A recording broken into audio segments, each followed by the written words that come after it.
The least that would have happened to me was two things. I would have either lost the left testicle and my left leg. Oh, damn. So I had to sign a consent form just in case they had to do that. I was like, any way to keep me alive, go ahead and take it. Like when I was in the hospital and they were giving me like opioids, I was scared as shit, because I was like, I'm clean, I've been clean, and you're giving me medication, you're giving me. Okay. I remember my first time flying in Iraq, they did a combat drop, like they stalled the engines, and I'm like, my stomach just dropped. Oh, I felt sick. Like when we landed, I felt sick. Like my face was pale. Wait, so you turn the engines off? That's the fastest you can land is? So it drops. Let's almost crash so we can get down fast. So they don't get hit by an RPG or a mortar. I was like, oh God. So Wow. That's crazy.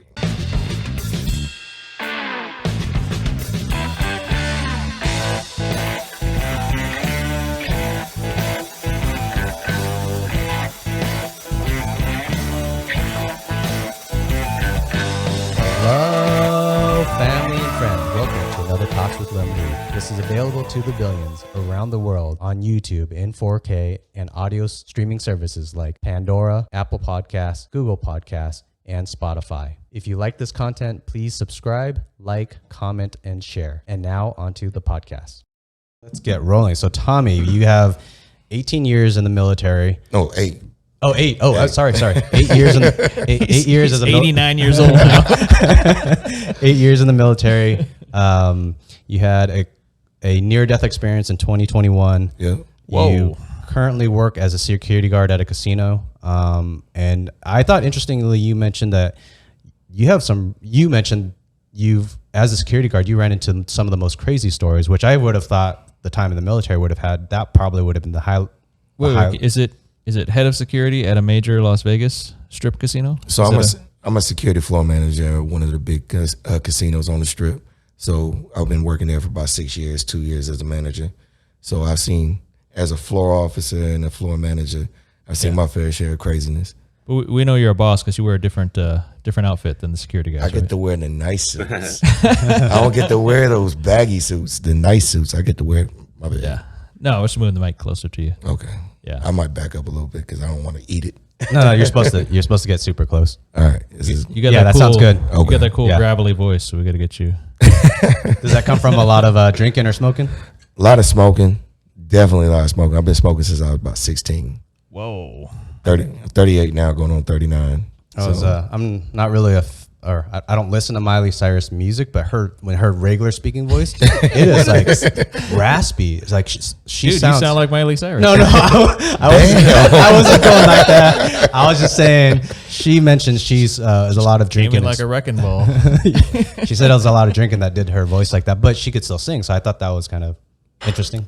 Yeah, I think with that is like everything in the audio, like studio wise, they like tune her voice and stuff and make it sound good. Auto tune. You're saying she's not really talented? A lot of the singers aren't. They can't sing live. If you ever watch Beyonce, she only holds like 3 notes and that's it. Rihanna's probably like the best one to perform. That's just my opinion. Like even if we watch like Keisha Cole can't sing live. Yeah. Get me up there with some auto tune and some backup dancers, some pyrotechnics. All right, let's jump into the military. I think that I usually like to jump into that first, and then we'll go into the security guard stuff. Yeah, so we appreciate your service. You make America awesome. Yeah, hey man, look at the shit that's going down in Ukraine and Russia. Like, I try to stay away from those kind of politics. Yeah, but what I'm saying is, it's a nasty enough world that there is a necessity for the U.S. to have a strong military. You're absolutely right. Okay. You're absolutely right. But at the same time, I just hope we don't get involved. But it's going to be messy. Yeah. We don't want people dying. Of course. But these gas prices keep going up. That will kill somebody. My car depends on gas. So. You're doing that, was a Hellcat Charger now? I got a Hellcat now, yeah. Damn, sucker. Yeah. Is that about 8.5 miles per gallon? No. I drive carefully because I almost got arrested the other day for reckless driving on the 215. I was doing too fast. 143. Woo! 143. I seen highway patrol. I immediately pulled over. I had everything ready. I gave it to him. He's like, "I'll be right back. Came back, can you step out the car? I'm like, shit. Oh, yeah. Going downtown. No, he let me off with a warning. What? Yeah. Wow. On my way to work, he let me off with a warning. He's like, you get the hint, right? I'm like, yes, sir. Did you happen to do the show the any ex-military ID or anything? Did you? No, I'm that type of person. I don't ask for like any kind of discounts. Like, and I don't know why, but I just don't ask for discounts. People's like, oh no, you're a veteran. You ask for discount. No, I'm good. I'd rather pay the price. You know, that's just me. Yeah, I've had some friends that mentioned that when I was a contractor to the Navy, some of the military friends, they would say, yeah, just try to show your contractor ID, see if that helps. Because they say they show their military ID when they get pulled over. Nah, I try to stay away from that. So where'd you grow up? So grew up everywhere, really. Like my dad was in the Air Force, so I was born in England. Born in England, okay. Born in England. I lived in London for about a year. Then we moved to South Korea. And then from South Korea, we came to Vegas, back to South Korea. So I pretty much grew up everywhere. This is my 4th time living in Vegas, actually. Okay, you're recidivist. You keep coming back. I know. You know what? Vegas is home, and I hate it. I hate it. I'm like, why did I come back? You love it. You know, cost of living is nice. Okay, would you rather be in South Korea? No. Would you rather be in England? Yeah. Yeah? No, actually, I stay in Vegas. Only reason why I want to stay in Vegas is because my mother's out here. Like growing up, me and my mother, we didn't really have a good relationship. So after I got out the Army in 2013, we kind of like made amends. And then we like closed things up, and now we're closer. Yeah. So did you sign up right at 18? Did you enlist? No, I enlisted in 2005. Right in, 2005. I enlisted out of Vegas. Yeah, but where were you in your life? Were you like, oh man, just finished high school or? No, I was working at Walmart pushing carts. You're like, I might as well be making $8.75 an hour. I'm like, no, hell no, full time, hell no. Was it the Walmart over off by Flamingo? No, it was the one off of Trop at 215. I was like, and it was hot, like trying to get them carts. Yeah. It was hot. Vegas hot. Yeah, so I was doing reckless stuff, driving drunk, and my mom kicked me out the house. Dad flew out from Connecticut, took me to the recruiter station. It's like, hey, you need to get your shit together. Yeah. So I enlisted. So how do you feel about it? Do you feel like that was a good turn, or that you wish your life had gone somewhere else? It was something that I needed to do. Like everything that we do is something that we need to do, so we can sit there and get to the point where we're at now. Yeah. You know, regardless if it's stupid or if it's good, we need to do that stuff so we can learn. It's all about experience. So I could tell you off top, like my experience in the military, it was fun. I did a lot of reckless stuff. I did a lot of stupid stuff, but I didn't really start growing until I got out the military. That's when I started applying and started thinking. I'm like, you know what? This is not right. You know, the way I was thinking before, I was entitled, very disrespectful. I was hard-headed. Okay. You know, but the military helped mold me to be a better person after I got out. Yeah.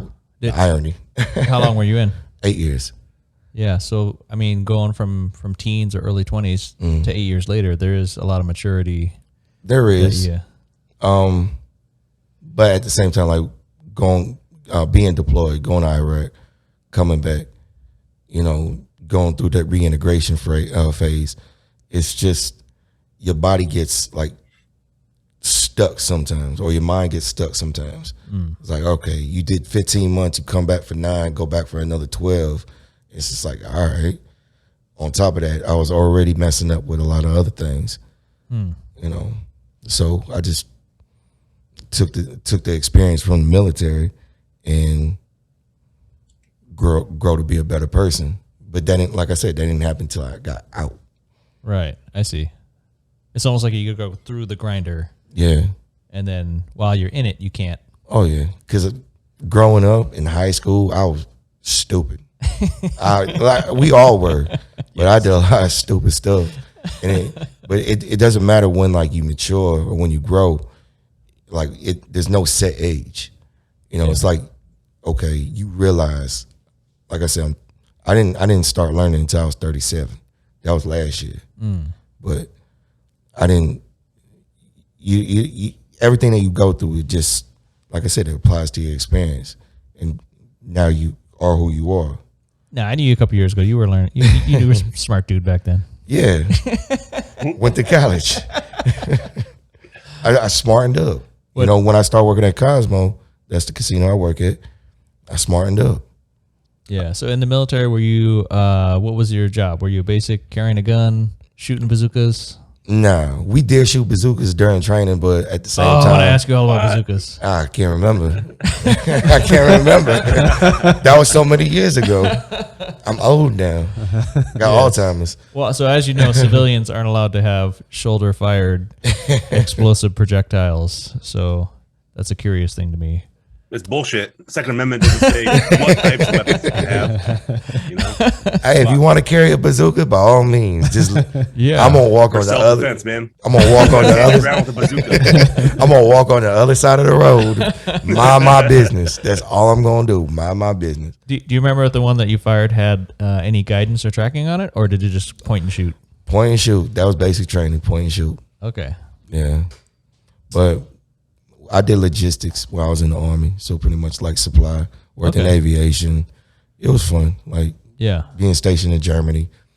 You know, getting to travel outside Germany. If you're not in the field or if you're not deployed, you get to sit there and have a little bit of fun. Oh, too much fun. Do you have a fun story from Hamburg? I got a lot of stories. Did you ever go about to Germany. Overcast? Oh no, I never made it to Munich. Okay, never did. We wanted to go, but we never made it. And it was just, I refused to be stuck on a train for 2-3 hours from where we were at just to have fun, get drunk, drinking them Steins. Yeah. But we still have fun. Yeah. I know they got an Oktoberfest out here. I've never been to it, though. It's like in Henderson. I bet it's not the same. No. Wait. Out there in Vegas? Yeah. Yeah. They do like a, I think it's in Henderson. They do an Oktoberfest like in September, which is weird because Oktoberfest, October. You know, you're right. When I went to Oktoberfest, it was end of September. Yeah. Yeah. They do it for like a couple of days, but it's not like the regular beer you get in Germany, like the Hefeweizen. Hefeweizen gets you messed up. That cloudy shit. Oh yeah. Okay. Am I derailing the talk? Or are we okay? You said you were doing aviation. Yeah, I worked in aviation, so I got a chance to sit there and look at the Blackhawks, the Chinooks, Apaches, so on and so forth. Like working on engines or? No. Just delivering parts. So I worked at like a warehouse on the airfield. So when people needed parts, especially like just random parts, they would sit there and come see us and we'll issue out the parts. I need a bolt to hold the rotor on. Pretty much. They need a gasket that costs like $5,000. Hey, I need it for this helicopter. Okay. Oh.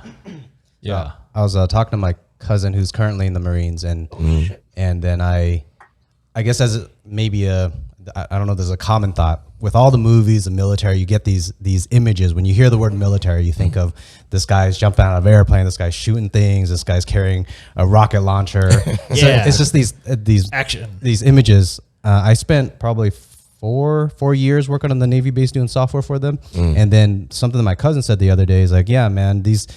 In the military, you could have the most boring ass job. You could be sitting behind a desk all day long, or you could be one of those guys like on the battlefield. The range of excitement is polar on polar ends. Yeah. And I didn't. It brought me back to those days when I was a software engineer at the military base and seeing all the guys behind the desk. Yeah. So I don't know. I just brought up that story. It's just I guess if I was a viewer watching this, I'd be like, oh, I want to hear this guy's military story. Is he like a Navy SEAL jumping out of planes? But yeah. But those stories are polar sides too. So I guess there's just people should know that it's not all about just crazy action, the military. So I remember when I was deployed in Iraq, I was driving on the airfield. And sometimes like when the C-130s, when they fly, they drop flares. Right. So I'm driving on the airfield, I'm going to the office, and then all of a sudden there's this big illumination like around the vehicle that I'm in. And I'm thinking I'm about to die.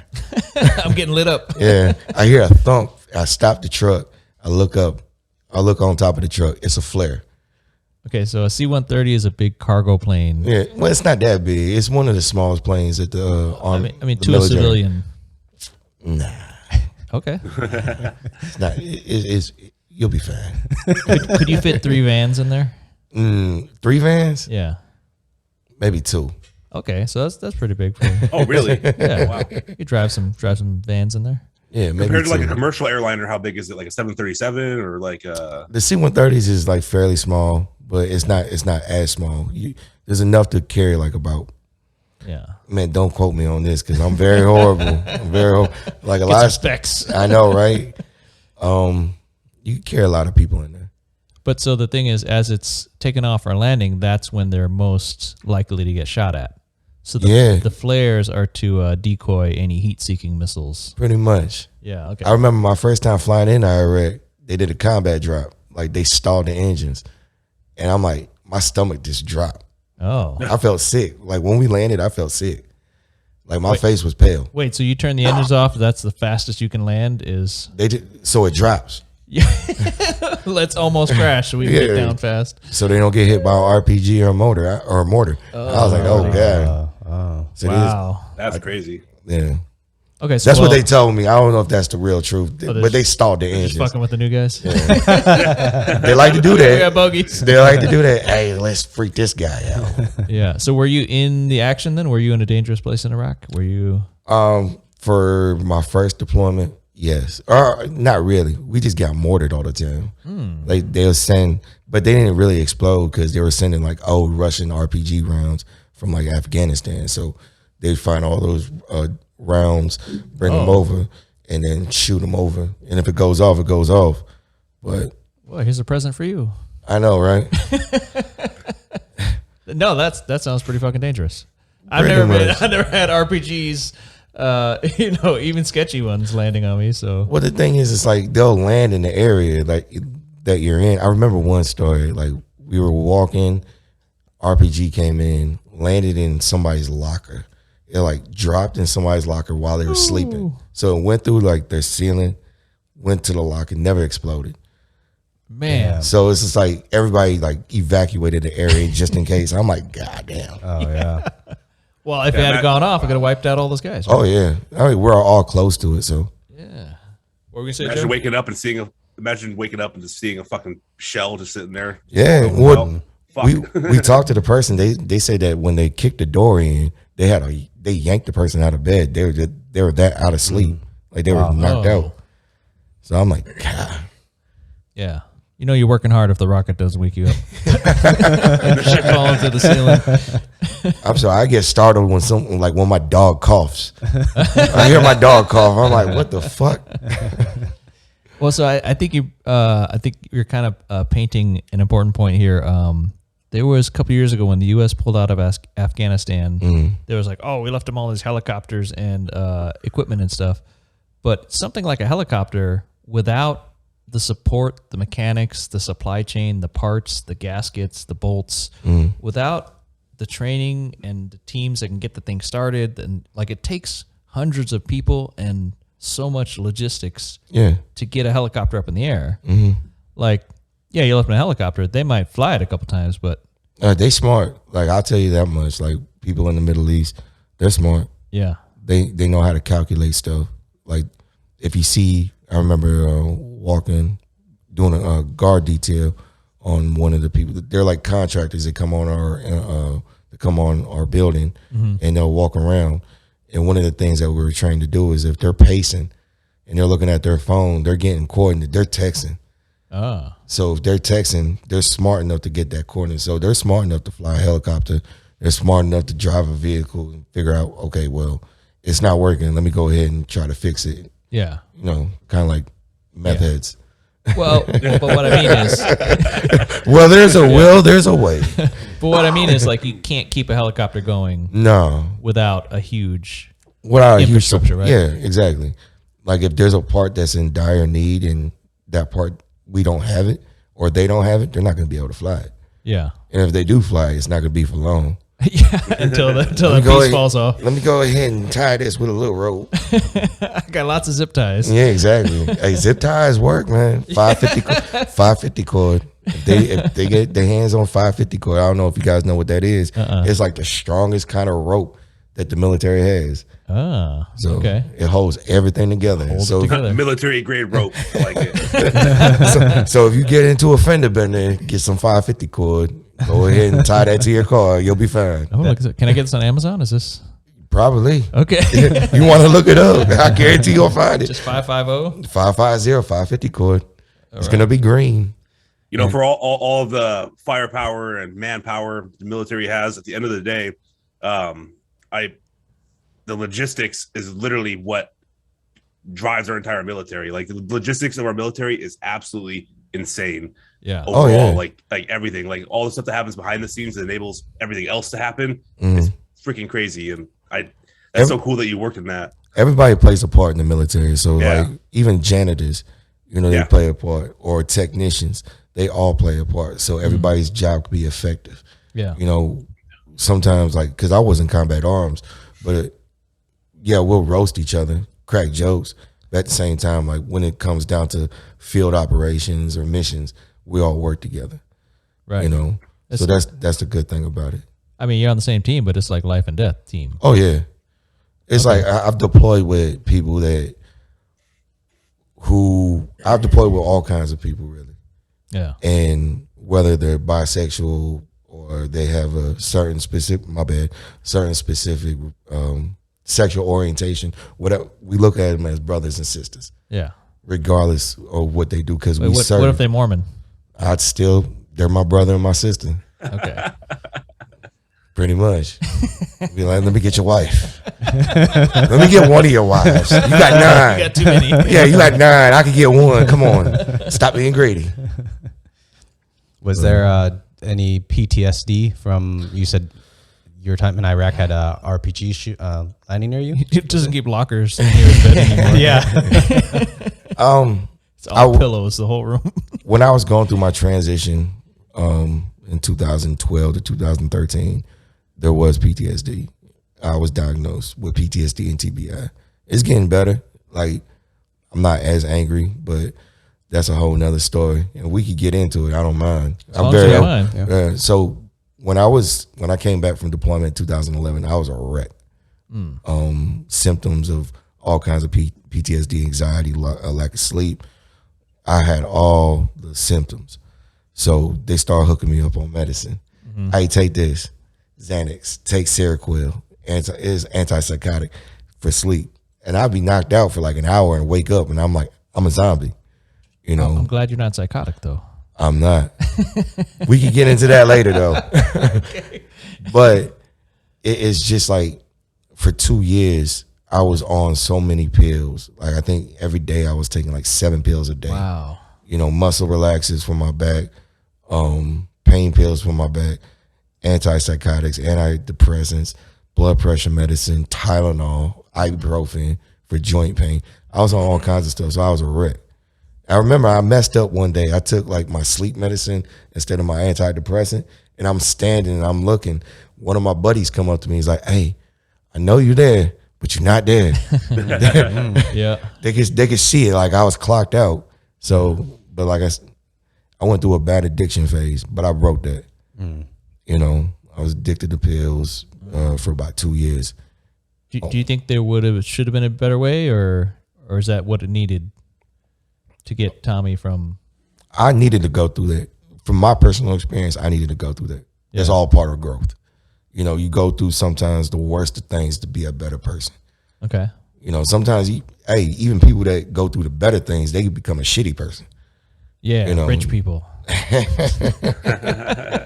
Real estate agents. Oh, my bad.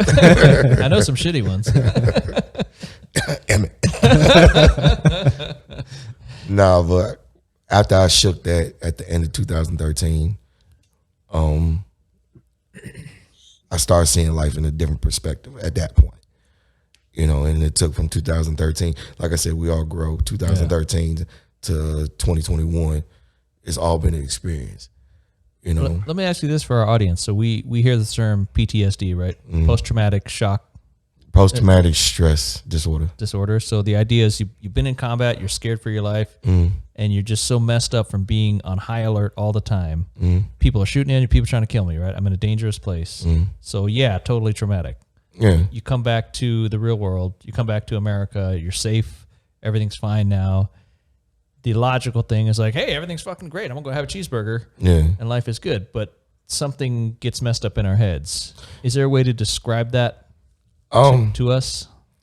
I can't describe it. I really can't, because I was always depressed. So for a long time, I was always depressed, and my anxiety would always since peak. Walmart.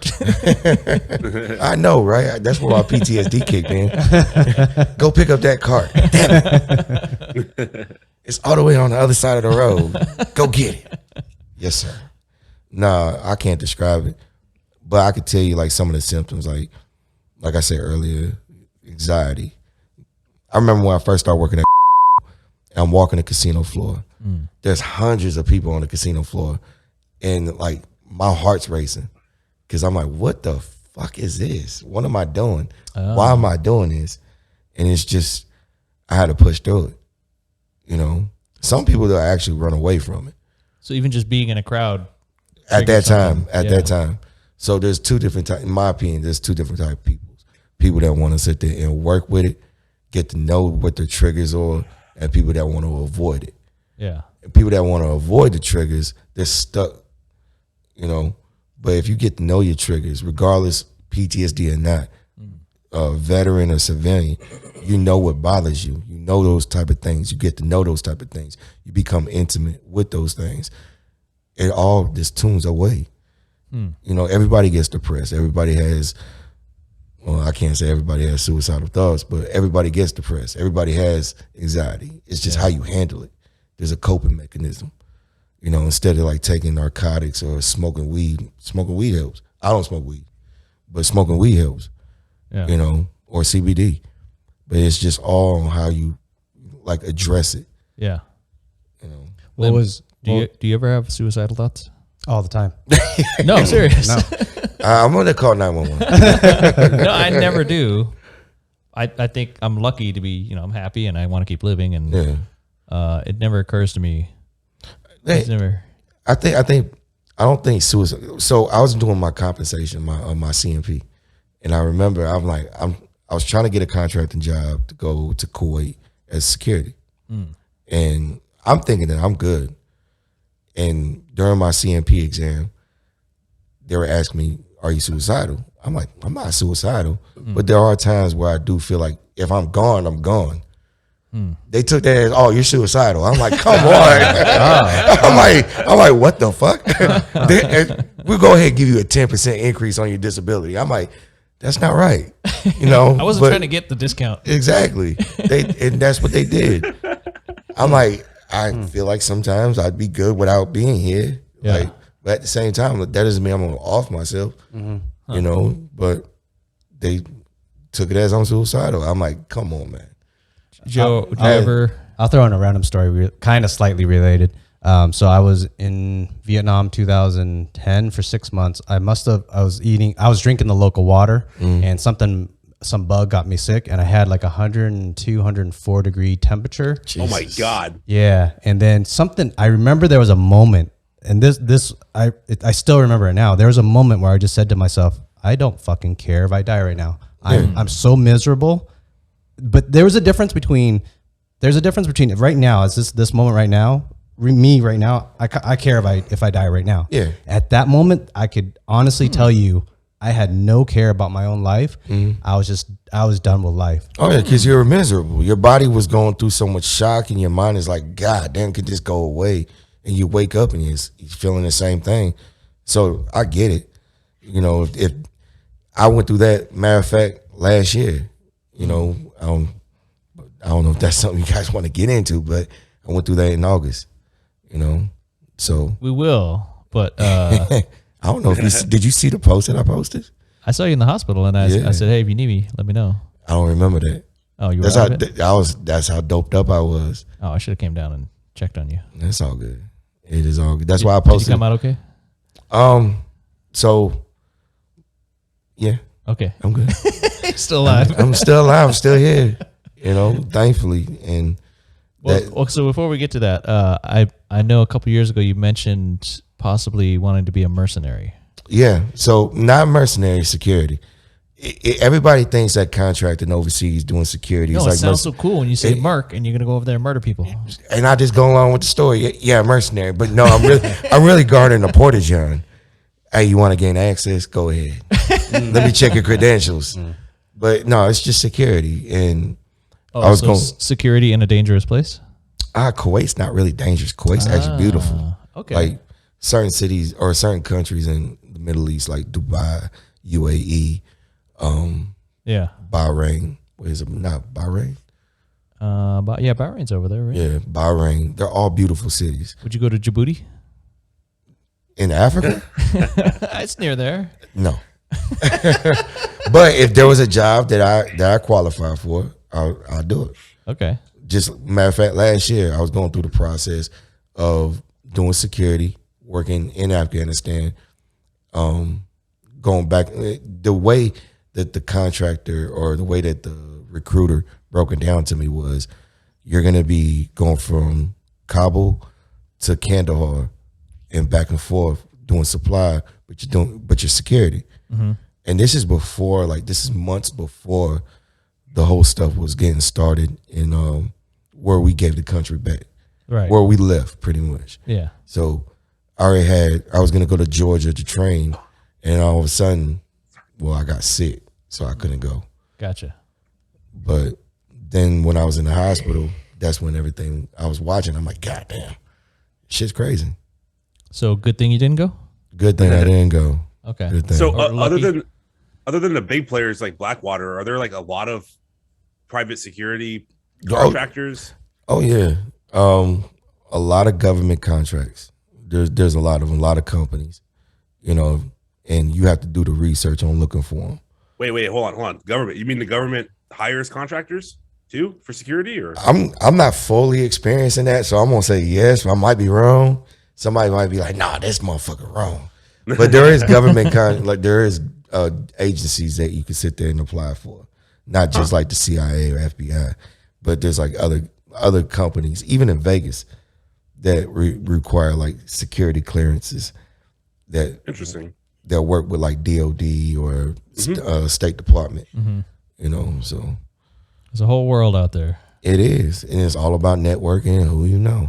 What's your highest security clearance? I got a State Department security clearance. Okay. So, and that was because I was supposed to, like I said, working at the Capitol or working at Kabul, you needed a clearance. Okay. So they gave me a State Department clearance, State Department clearance.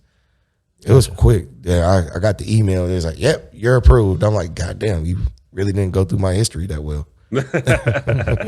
Is the food in the Army better than casino EDR food? No. It's a coin toss. Oh. It is a coin toss. Shit, we got this again? Oh, no. So the big casinos in Las Vegas, they're such gigantic, you got 4,000 or 5,000 people working in a building. Yeah. So downstairs in the basement where nobody can see is usually a big cafeteria to feed all these employees. So really? Yeah. Yeah. So I never thought about that.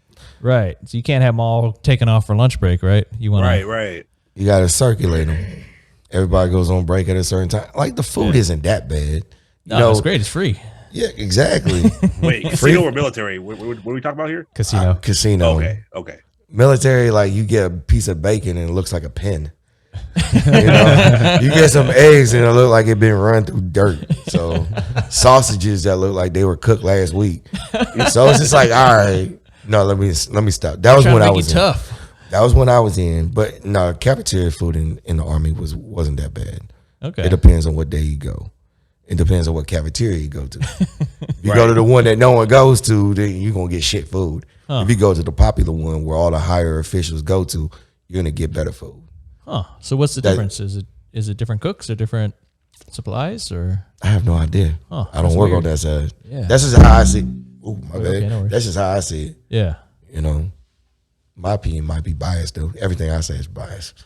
No, that's what we're here. We're here to see you and your perspective. And Oh yeah, I got a whole bunch of perspective. Because I mean, already you lived in two worlds that most people don't get to live in, right?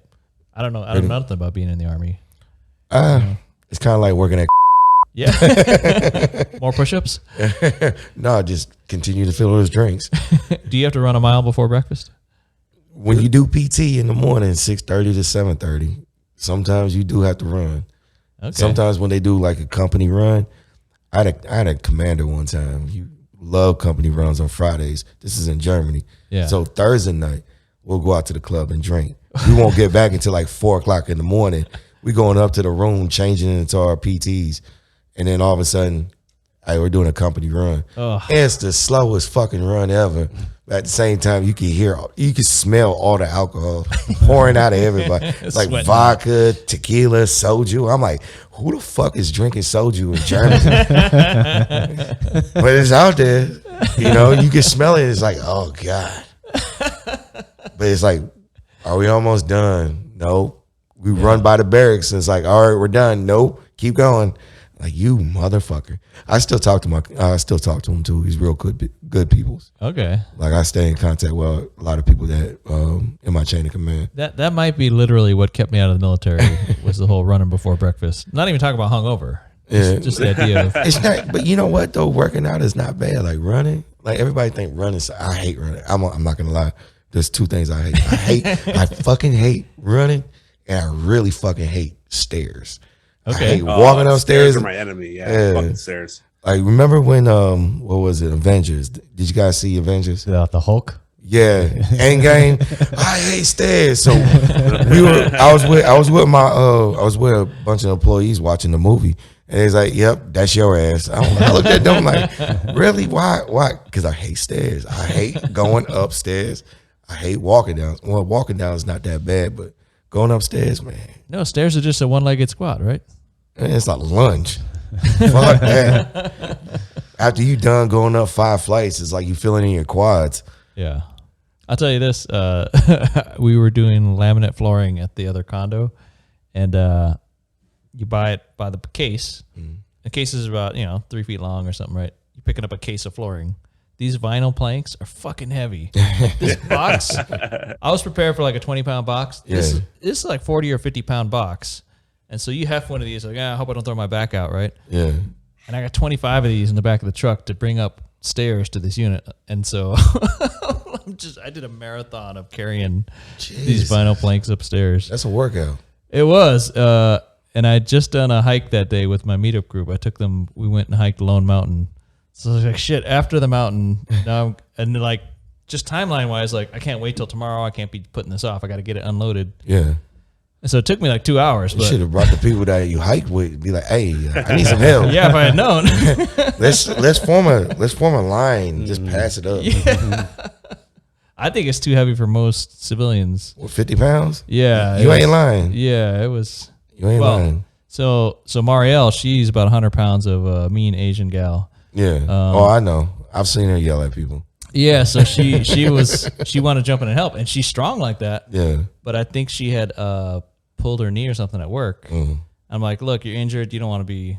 Yeah. Like, if I was injured, I'd make you do it all. So let me. You go paint or something, and I'll suffer through this. That's mean. Yeah. Good job. Yeah. I've seen people at the gym using the stair machines, and those are like the most fucking masochistic fucking people ever. Like, why would you? I don't even know. Like, that's just an insane workout. Trying to grow that booty. I get, yeah. Well, that's what's funny. It's usually women, and usually they have nicer legs and posteriors. Yeah. So it's working. Yeah. It is working. I see a lot of females at the gym using Stairmaster. I'm like, yeah. Dude, the ones I see, they're like leaning on the machine so hard that they must have half their weight on their elbows. And you know what? They're not getting an effective workout. Yeah. Because they're putting all their pressure in the front. Really, it's like when you're walking on a treadmill. Yeah. And you put it on the highest incline and you're holding on to the front. Well, you're not getting anything. Yeah. You're getting like 30-40% of the workout. But if you actually let go and do it, it's like doing a hike. Yeah. You know, you're gonna get the full workout. You're gonna feel it in your chest. You're gonna feel it in your quads. Definitely, you can feel it. You know? I do like a 3% incline. I just walk. I told you I hate cardio because I'm not fucking man. Like you got to call on one side of it. You got to go all the way to the other side. Then you got to go all the way to the back. I think yesterday I did like 6 laps. Yeah. I'm like, what the fuck? In like 10 minutes. Yeah. Because it was that stupid last night. So Okay, so people might not be able to outfight you. They just got to outrun you. pretty much. I'm the type of person, hey, I hear a fight going on, I'm responding. Unless it's like, if I hear over the radio, we have enough officers there. Yeah.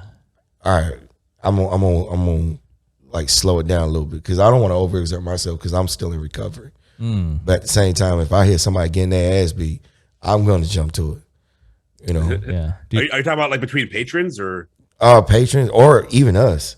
Like really? sometimes, like I remember when I was in the hospital, my first, I think it was my second night. People were sending me videos of people fighting at, and I'm not talking about like small fights, Like Royal Rumble. yeah, like guests were actually fighting with security. Wait, are you saying because you were absent, then that removed your presence and people got rowdier? They're like, Tommy's gone. I can fuck around now. No, not at all. It's just the type of crowd that like the industry invites. You know, with this whole COVID thing, like I'm not gonna get into that. Should we go into life as a casino security responder or what Tommy's medical condition was? What do you find most interesting, Tommy, out of that? I'm open to both. Did your spleen explode or what happened? So back in August, my body was sore, like I was going through something, and I thought it was just because of working out. You know, my legs were hurting, but for like a week, I had like a bad temperature. My temperature was high, shortness of breath, headaches, migraines, all those things. I thought it was COVID. Right. I would take like Tylenol and regulate or bring down my temperature, you know, or ibuprofen. So one day, it was August 21st, matter of fact. August 21st, I woke up doing my thing. I start feeling my body sore. And I'm like, man, this sucks. Take some ibuprofen. Took some ibuprofen. I don't know what the hell it did, but it shocked my body. Huh. So I'm going through like shakes. Weird. Absolutely. Yeah. I call my supervisor. I'm like, I'm going to the ER. Yeah. I get to the ER. They check my vitals, low blood pressure, low oxygen. So I don't know what the hell's going on. They automatically take me inside. Wait, so low oxygen is a COVID symptom too, right? I have no idea. Yeah. But like I said, I'm thinking it's COVID. Yeah. They do like the vital, or they do like labs on me. They, you know, I think on average your white blood count is supposed to be like at 10. Mine's quadruple. So my body was fighting an infection. So I had an infection in my lower right or lower left butt down to my inner left thigh. And how they were, and the reason why they found the infection, they did a CT scan, MRI. They did all the radiation shit. So I'm laying there, and they was like, once you do a COVID test, you're gonna be admitted. So I did a COVID test, came back negative. I was admitted. Our surgeon comes in. He's like, look, it's not looking too good. Wow. So they found a cyst that was growing, like I said, in my lower part of my body. And Wait, a cyst or an infection? they called it a cyst at first. Okay. So I'm going with cyst or abscess, but they said it was fairly large. Yeah. So it was growing, and it was, they could tell. I don't know how doctors are this smart, but they was like, it's in my bloodstream, and my oxygen is low. So they were saying I was in sepsis or septic shock. That sounds like an infection. geez. Yeah. Yeah, they were That's saying dangerous too. Yeah, they were saying that if I didn't make it to the hospital that day, I would have died over the weekend because I didn't know how sick I was. Yeah. They took me to OR, and I was talking to the anesthesiologist, and she was like, "You have any allergies?" And I'm like, "Nah." I'm just looking up at the ceiling. I don't know what the fuck is going on. Were you trying to be smooth with the anesthesiologist? I was trying to figure out what the hell's going on. Cause before we even got there, they come over. They bring this big ass monitor. There's like, we need you to sign this consent form. Yeah. And I'm like, consent form. There's like this. So the least that would have happened to me was two things. I would have either lost the left testicle and my left leg. Oh, damn. So I had to sign a consent form just in case they had to do that. I was like, any way to keep me alive, go ahead and take it. okay. You know, I also had to sign another consent form for like blood transfusion. So when they took me up there to the OR and I was speaking with the anesthesiologist, you know, I was short on words, and they stopped. I met with the surgeon. It was like a team of 5. I met with the surgeon. They had 2 nurses and another surgeon, and they was like, okay, we're gonna operate on you. We're gonna take care of you. Wow. So they went into the hallway. They was like, they're gonna do like a group huddle. I took it as they were doing a prayer, but I think they're like, let's keep this motherfucker alive. But save his balls. yeah, exactly. And then they came back. They took me into the operation room, and they hit me with the anesthesia. I knocked out quick, Yeah. you know. But then when I woke up, I had a doctor, or a surgeon. He was like leaning on my fucking shoulder, pushing my face this way. So you know I got a short neck. I don't know if you guys can see, probably on the video. I had a short fucking neck. So my neck was like this, and he pushed my head back, pulling out the tubes. So I had tubes in me. Oh, yeah. So I guess they took me to ICU. When they took me to ICU, I was in ICU for like 5 days. And they were telling me, the surgeon was telling me, like during surgery, I almost died. That because of loss of blood and oxygen.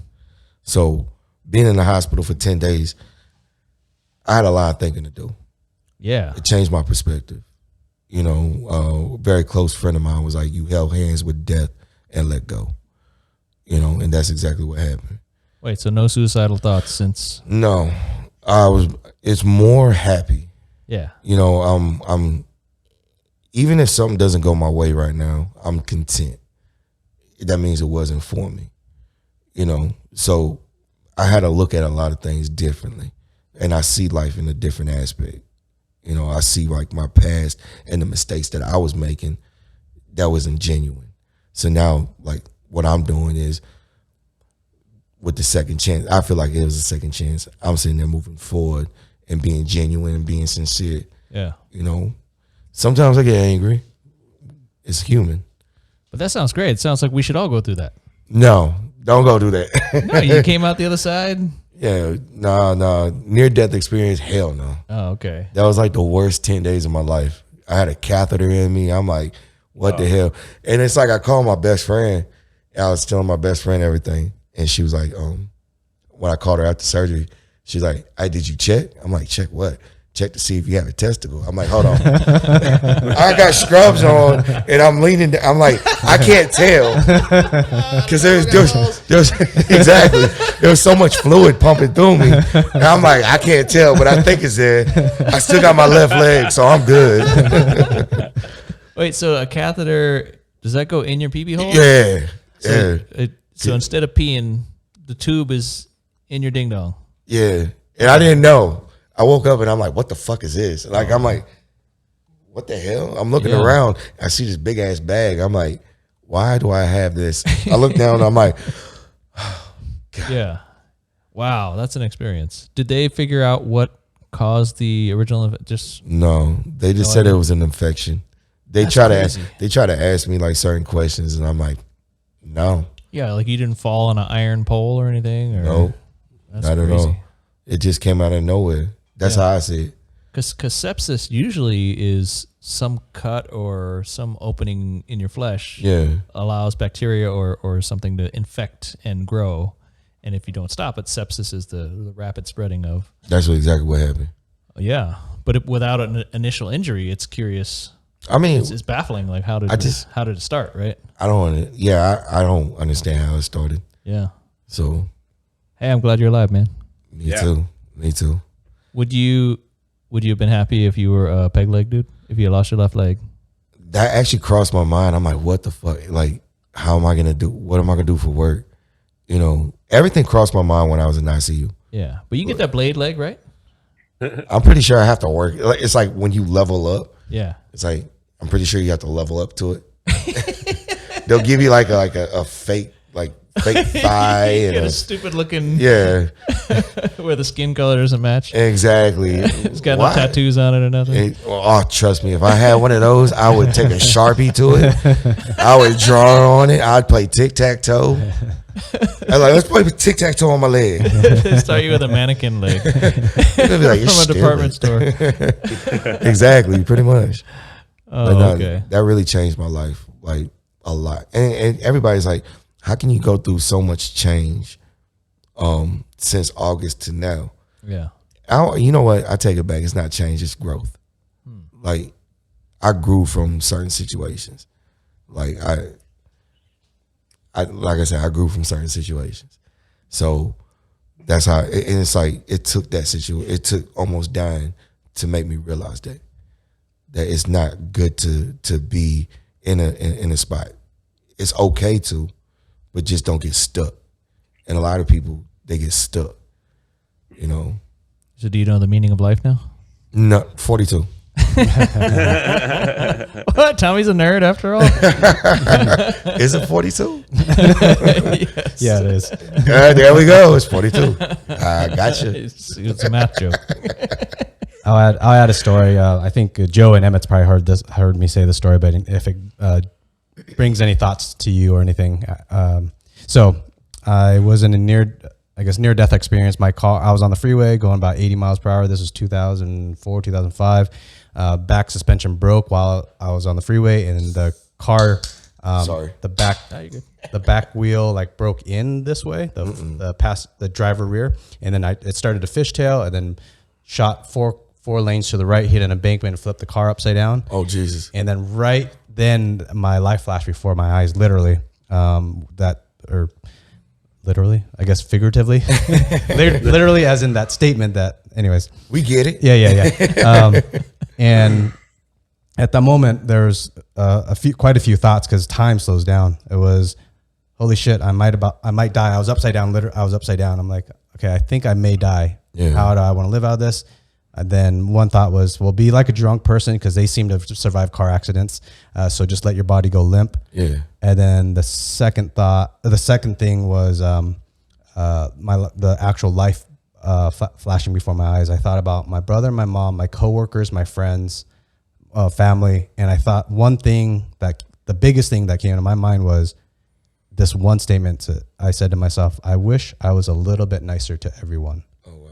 And it hit me hard because afterwards, my whole life changed.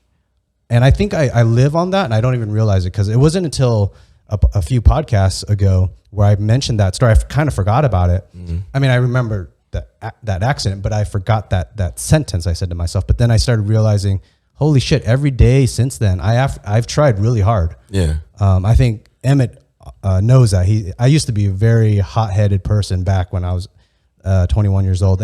Most, I think, teenagers are, or young adults, males, especially testosterone, but I was no exception. I was I feel like on a polar end where I was really hot-headed. Yeah. And then having that experience, I spent all of my life just kind of trying to make my in immediate bubble, any friends, any people, trying to spread just nice words. And I try, people that do get to know me really close, they notice I try not to say too many things offensive. Yeah. If I do, it's because I get angry or something, but I think it's normal human stuff. But the people that get to know me, they're like, they could tell I really spent a lot of time using the right words, not to offend somebody, and using the right words to try to just make my intermediate circle more of a happy place. Yeah. No, and I understand that, so that's real good that you took that step of growth, because that's all it is growth. It's like you don't want to have that same habit of being a hot-head, because that's exactly who I was, a hot-headed individual, even at like 35, 36. Matter of fact, I think you've seen me in a couple situations at work where I'm hot-headed, cussing out guests because they're drunk, they're stupid. They're doing stupid shit. I don't want to wear this mask. Fuck this mask. I agree. Fuck the stupid mask, but you still got to go. Yeah. And it's just like, after, going back to the incident, after that incident, it's not that I keep a small circle, but it's just like I do things because I want to do things. One thing I learned is when you give, you got to give with your heart. Don't give with expectation, because you give with expectation or you try to do something, you're not going to get something. You're not going to get something in return. Don't give to get something in return. Oh no, I'm calculating everybody. I got a spreadsheet in my head. I got a tally on you guys. Stop it. Stop. But no, you have to. It's like that's one of the things that I've just learned. Like, be a genuine person because you want to be a genuine person. Be a sincere person because you want to be a sincere person. Like if you involved with somebody and you want to give, you're giving for attention. That's the wrong thing. Give with your heart and let go. Move on. If they come back and say thank you, hey, they say thank you. And when I say give, I don't mean like material things. You could give a compliment and just to brighten somebody's day, strangers and whatnot. Yeah. But it's a lot of people, they give with expectations. You have beautiful eyes, Tommy. Oh man, you giving me a compliment? Yeah. Hazel or green or what's the? It's hazel and they change colors. I've heard on the casino floor when I'm like walking. Yeah. I've had guests. Hey, can you tell me how to get to the bathroom? Yeah, it's down there. Oh, your eyes are so beautiful. Are they blue? I'm like, blue? What the fuck kind of drink are you drinking? How many X pills did you take? Stay away from the fentanyl. Nah, but they changed colors. I think the oddest color I've ever heard was yellow. I'm like, yellow? What the fuck? That's crazy. Yeah, I think it's just a reflection though. Yeah. Like if I'm standing somewhere where there's like a blue tint or a yellow tint, my eyes catch the reflection. So it's like, oh, you got yellow eyes. No, I don't. I got hazel eyes. Yeah. People We got bright lights going on here. Hey, you know. Thumbnail. So you've mentioned, so currently you're a security supervisor at a big Vegas casino. Yeah. So most people know Vegas is a place where I'm going to go there, I'm going to gamble, I'm going to drink and get stupid. Yeah. Right? I'm going to party with my friends. We're going to hit the pool. We're going to do a lot of hooting and hollering. Yeah. Get drunk, go to the hospital, get drunk, go to jail. So why can't people just come be jackasses in Vegas? That's why we're coming, right? We're coming to get wild. It's against the law. You still have to uphold. I mean, that's how LVMPD, that's how I see it. Like, they got their rules. You want to come to Vegas and be stupid? Fine, do it. Yeah. We've all done it. We've all done stupid things, you know, and it's because we're human. We get drunk, we do stupid stuff. Yeah. You know, but there's a limit. You know, you want to fight somebody for what? Okay, so in Vegas when you're out having fun, the line is no fighting. That's a clear line. We all agree with, because that's not a party anymore, right? No, that's like a So no illegal drugs, right?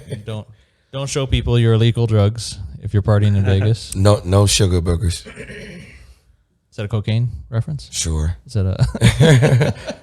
I remember seeing a guest one time, talking to him at the bar, and I let him go with a pass. I'm like, dude, clean your fucking nose. Oh my God. You can see like the white powder. I'm like, clean your goddamn nose. And he was like, oh God, stop being a. I'm like, you know what? I know what you're going through. After you go clean your nose, drink some orange juice. Yeah. You know, so you can balance that shit out. He's like, oh, thank you. Yeah. So like, you want to be a dick and then you want to be nice at the same time. Yeah, you fucking with the wrong kind of coke. So from that perspective then, so what is security's job? Is it to make sure everybody can still have a good time, or to crack down on? The professional answer is security's job is to make sure that the guests and patrons, as well as coworkers, are safe. We're there to assist, and we're there to provide great customer service. Yeah. Which, I mean, we do to an extent. Yeah. Like everybody thinks like, and I remember my dad, he came to Vegas one time. He came to Vegas to visit after I graduated college, and we were walking through the casino. He's like, hey, so is it anything like the TV shows and the movies? I'm like, absolutely not. We don't fight. We don't take people to the basement and break their knees. That's the mob, right? Yeah. I thought Casino with Robert De Niro was a documentary. But it's just, you know, the media and entertainment, they portray like the casino life, the industry life, to be something that is not. You know, you can't count cards. I see people do that all the time, but it's not the point where, what's that movie, 21, where they take somebody, bring them to the basement, beat the shit out of them, and let them go. You know, it's not like that. They just tell you that they don't want your action anymore, right? Pretty much. If you're being a dick or if you're being an asshole, excuse me, sir, ma'am, it's time to call it a night. We would like to invite you to play somewhere else. Bellagio's next door. Go cause some trouble over Anywhere there. else. Go upstairs to your room. I tell guests all the time, hey, just go upstairs, call it a night, sleep a little bit, sober up. Fuck you, I'm not doing that. All right. You brought it upon yourself. Can I ask you a question really quick? What's up, man? Tangentially related to your security experience. Sometimes when I get drunk and I'm at the casino, I'll pull out my phone and check the text, and they get all fucking like wild up. Like, you can't have your phone at the table, you know? Why is that? What are they actually concerned about? I don't know. I think it's because they're thinking that you're cheating, but it's all with your phone. Yeah, like somebody could text you and be like, "Oh, don't hit." I don't know. I think it's because I see it all the time. I agree. Like certain casinos, you can't wear sunglasses at the tables. What? Yeah, because it like people could cheat with sunglasses. We got Google goggles. Yeah, so some casinos you can't wear sunglasses. Some it's all house rules. Right. I see people texting. So excuse me, I'll grab your phone. Go for it, yeah. They're texting like this, like while they're like playing blackjack or they're shuffling the shoe. Yeah, I'm like, what the fuck? Yeah, all right, that's you. It's all house rules. You know, it's how much money you spending. Yeah, well, so the casino's in the business of letting you have fun, but slowly taking your money while you're having fun, right? Yeah. So when people sober up and realize I'm fucking broke, they're like, oh shit, it's time to be an asshole. Yeah, I want my money back. But it is a game that's regulated by a gaming commission. So even though the odds are with the house, it is a legit game. Yeah. So there's rules and statistics and percentages and the terms of the game are laid out clearly. You know what I mean? Like you as a player, you know exactly what the odds are. Not necessarily odds, but like probabilities. The probabilities. You know, it's all straightforward and. Yeah. But I think if you pull out your phone, it's a camera, it's a computer, it's a calculator, it's a communication device. That's a good point because there was a team of people that were using some camera system way back in the day to at the last second they could place roulette bets because it would predict where the ball would likely land based off of its speed and all this other shit. So maybe that's a good point. I mean, maybe that's why they don't like the phones at the table. Maybe they think that you're pretending to text, but you're really aiming the camera and it's doing some fucking crazy shit. Who knows? Yeah, like I said, it's all house rules. Some pit managers or supervisors, they won't give a shit. Especially, and it depends on if you're a high-end player. So if you're a VIP or somebody that drops a lot of money, of course you're going to be on your phone at the table. They're not going to sit there and continue with the game until you're done. Yeah. You know, so it all depends. Right. I just say it's house rules. Like I don't get into the gaming side because I have people come up to me making gaming complaints. I'm like, hey, I'm not the fucking person to talk to. You got to talk to that guy. Yeah. Let me escort you over here. Give him a gaming card. Yeah. It ain't my job. It's not a security issue. Yeah, that's true. If you come to a place often and drop $100,000, if you like to play blackjack or whatever and you lose, if you give enough money to the house, they start to know you. And they go, oh, this guy comes every couple months. And you get compensations and, you know, they develop a relationship and get a host. And we'll comp him. But then you're not worried about Mr. Whoever. Like, he ain't here trying to cheat. He ain't here trying to figure out a system on his phone. Yeah. He's literally texting his knucklehead buddies. Pretty much. Right? So they're all assholes, too. And I mean that. They're all assholes. I've had one person say, are you sure you want to say that on the internet? Fuck yeah, I'll say that shit. Fuck yeah. Everybody's going to agree. All fucking players that got money, they're assholes. Sorry. It's the truth. Everybody who got money, be humble. But I've had one I'll take that back. Not all of them are. I've had one nice one.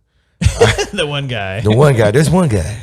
But I had one guy, this is while COVID was really big. Can't smoke on the casino floor, walking through. You only can smoke in the slot zone. Can't smoke at the tables. So this guy's in front smoking a cigarette. I'm like, excuse me, sir. Can't smoke a cigarette here. Fuck you. Okay. You got to go over there. I'm not going nowhere. Sir, I'm going to escort you over here. Yeah. So while I'm escorting him, he's sizing me up. This guy's about 6'4". And I'm looking at his posture. He's drunk. Yeah. I'm like, all right, he's not gonna do something stupid. And then all of a sudden, he's like, I'm worth more than you. Congratulations. Thank you for letting me know that you're talking down on me. He's like, I'm gonna call my host. I'm like, who's your host? Told me his host name. I'm like, all right, tell your host that you talk to me and see how that conversation goes. Cause I'm good with a lot of senior guest services or senior guest hosts. Right. You know, and it's just like, I'm not broadcasting that to say, oh, I'm the shit, but I develop a good relationship. Cause You're working there every day. Exactly. So it's all about networking, you know, and if you network with the right people, they're going to be like, oh, he's calling me. That means something wrong with my player. Right. You know, and it's like, we don't want to sit there and cause any problems with the players. They just they just bring them problems upon themselves. Right. You know, we try to give them chances and they just fuck it up. Yeah. So, your average knucklehead Vegas tourist. I suck at math. I'm like the worst Asian ever. Don't ask me no math questions. That wasn't a math question. You said average, so the average you got to come up with a median. No, fuck that. You got to get a percentage. Because if you ask me for a percentage, I'm gonna say 100%. Have you ever had to arrest a bachelor party? Arrest? A bachelor party? No, I've had to tell, hey, y'all got to turn it down. You know, A gang of Indian dudes just getting too wild. I don't know about Indian dudes. I was just messing around. Yep. Being picky. Just a weird observation that now I'm thinking about that you said that, Emmett. Yeah. I honestly don't think I've ever seen an Indian person in a casino. Any casino. They come in bachelor parties to Vegas. Oh yeah. Really? Yeah. Okay. I forgot what months they come, but they do come out here. Oh, they got work. They got to work around the religious schedule. Mm-hmm. Yeah. Actually, I met one Indian heritage because his name revealed his heritage. Wait, are we talking about Native American Indian or people from India? India. Yeah, I was talking about India. Okay. Yeah, India. Not ones. So, but this dude was pretty Americanized, and he talked. You know, he's very with it, the culture. Like he went to school here and stuff. And then he coincidentally looked facially very much like George Clooney, and he was like the Indian George Clooney. Like he's a super cool guy. Yeah. You talk to people and buy them drinks, and like just it was hilarious because like you look at him and go, I'll be damned, he looks a lot like it. Just a little darker skin, and go figure. But that cracked me up the day that happened. George Clooney. Is Ocean 11. This is probably 5 or 6 years ago. Yeah. What are some of the craziest stories being a security guard? Craziest stories? Other than bouncing someone's head off the table? So what led up to that one? So this guy, he just refused. This is I don't know if he was working there. I forgot who was working. But he was causing a problem. And we were asking him to leave. We cut it. So if we see somebody drinking too much, I'll cut him off as a security officer. Hey, I'll look at the bartender. Hey, he's done. Yeah. He doesn't need to drink no more. If we ask him to leave, he's causing a scene, being a nuisance, vexing. He put his head down. Fuck you guys, I'm not leaving. Sir, you gotta leave. Fuck you. No. I'm like, okay, we're gonna trespass you. You ain't gonna do shit. So we trespass. Still don't want to get up. Move the chairs out the way. He's still in the chairs. I think it was a bar stool. And I'm like, all right. Turns around. He turns around, faces me. I turn his ass back around and pretty much put him in restraints. When I did that, his head bounced off the table or bounced off the thing. And I'm like, man, that's not gonna look good on camera. Sure enough, it didn't look good on camera because you just see like the guy's head bounce like, oh. Boing. I'm like, oh shit. Hey man, you roughing the passer.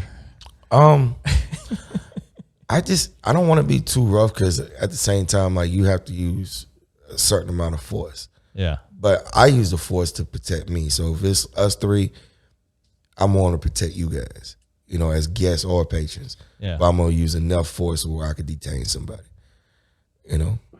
So security officers at a casino don't carry guns. I can't get into there. But you can restrain somebody, meaning like a handcuff? Yeah. Is it like if they're committing a misdemeanor crime or a felony. Okay. So all security officers, I think, like strip wide. They're like statues of the casino. They're representatives of the owner.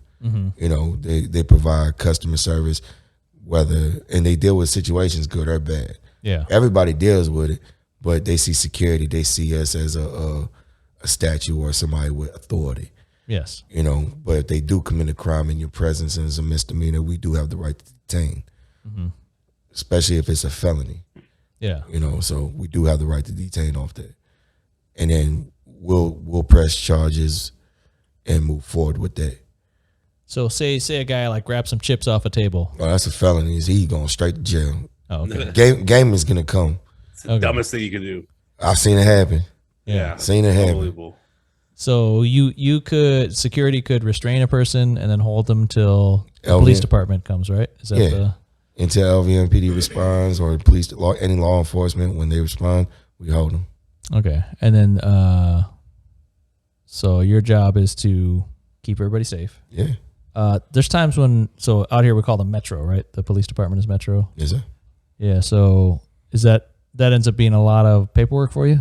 If it can be.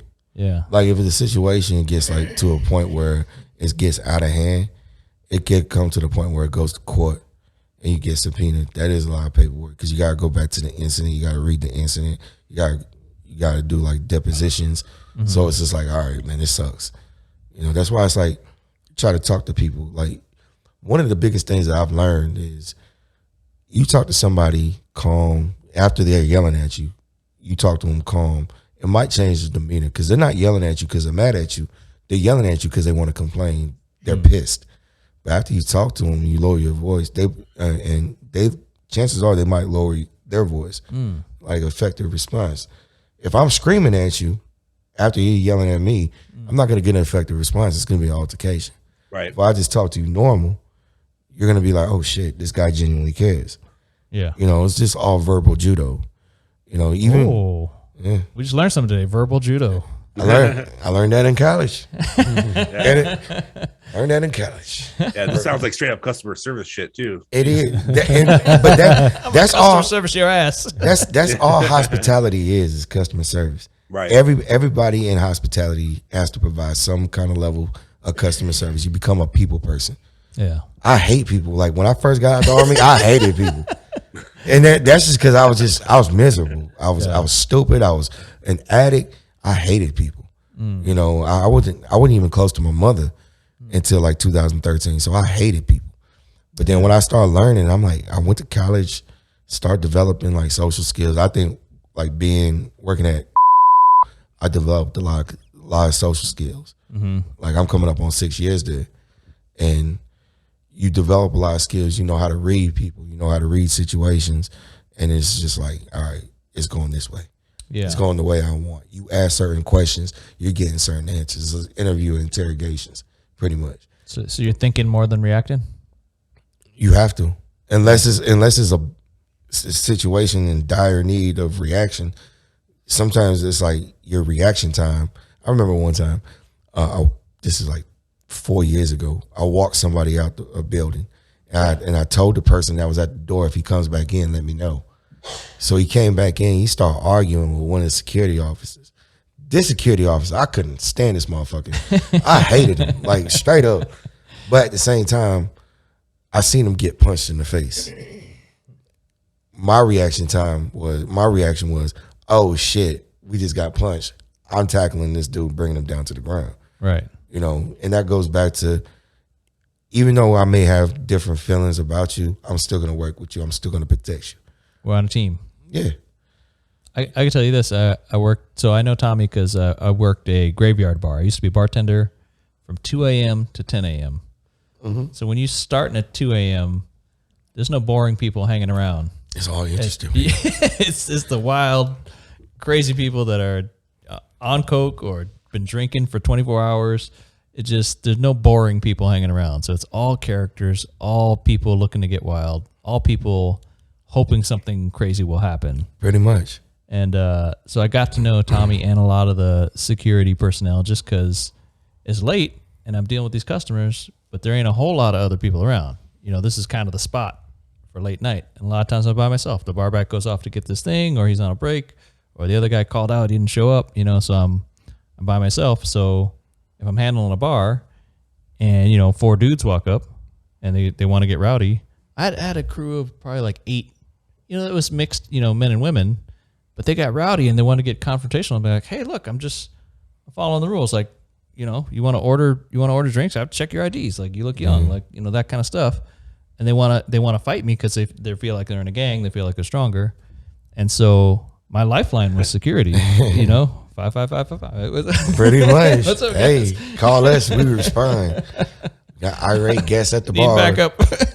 That's just crazy to think about. Like even if I was fucking absolutely hammered, I would still never think that I could intimidate a casino employee or that the security, wouldn't do something. Like I feel like, I don't know, those people must have some arrogance to begin with or something, because Yeah, I don't know. It's just never going to end well. I mean, I don't know. It all depends. I see the way you do, but it all depends. Like I said, it's your approach. Yeah. If you see somebody swinging on somebody, all right, that's different. But if you see somebody like yelling at you, hey, what's going on? What's wrong? You start talking to the person. Well, I'm just pissed because of this and this happened earlier. See, they're not mad at you. They're mad because of something else. Yeah. And then, like I said, going back to it, they just want to yell at somebody. Yeah. Right. Because it's like, oh, I don't got to show you my ID. Fuck you. I'm old enough. You could tell I'm old enough. No, it's my job. I got to see your ID. I could get fined. Okay, well, you put it like that. Yeah. Well, I would say that's one of the strangest things in American culture is if somebody comes up and orders a drink, it's on the bartender to check their ID. Mm-hmm. And if somebody is underage or if they're scamming or they're lying or they got a fake ID, the bartender can get fired. Yep. So this is a situation where the person committing the crime has no penalty. Yeah.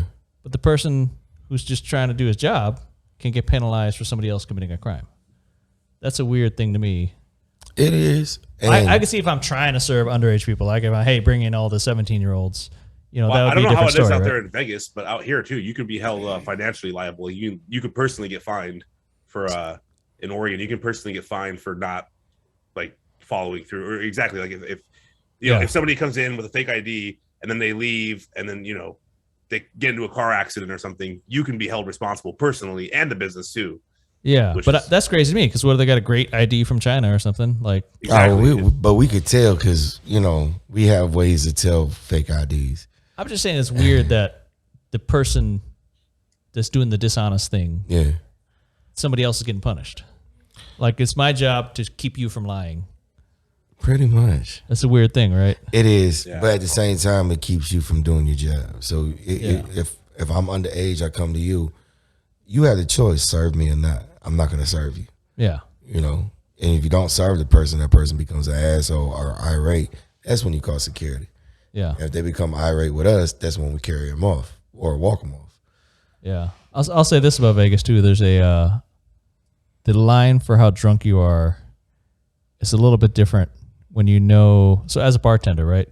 Like if you're working and everybody's driving home, you're like, hey, I don't want everybody to get too drunk because they got to get out here and drive, right? But in Vegas, it's like, well, they're not driving anywhere. Like you need to walk up to his room. Like people came here to get smashed.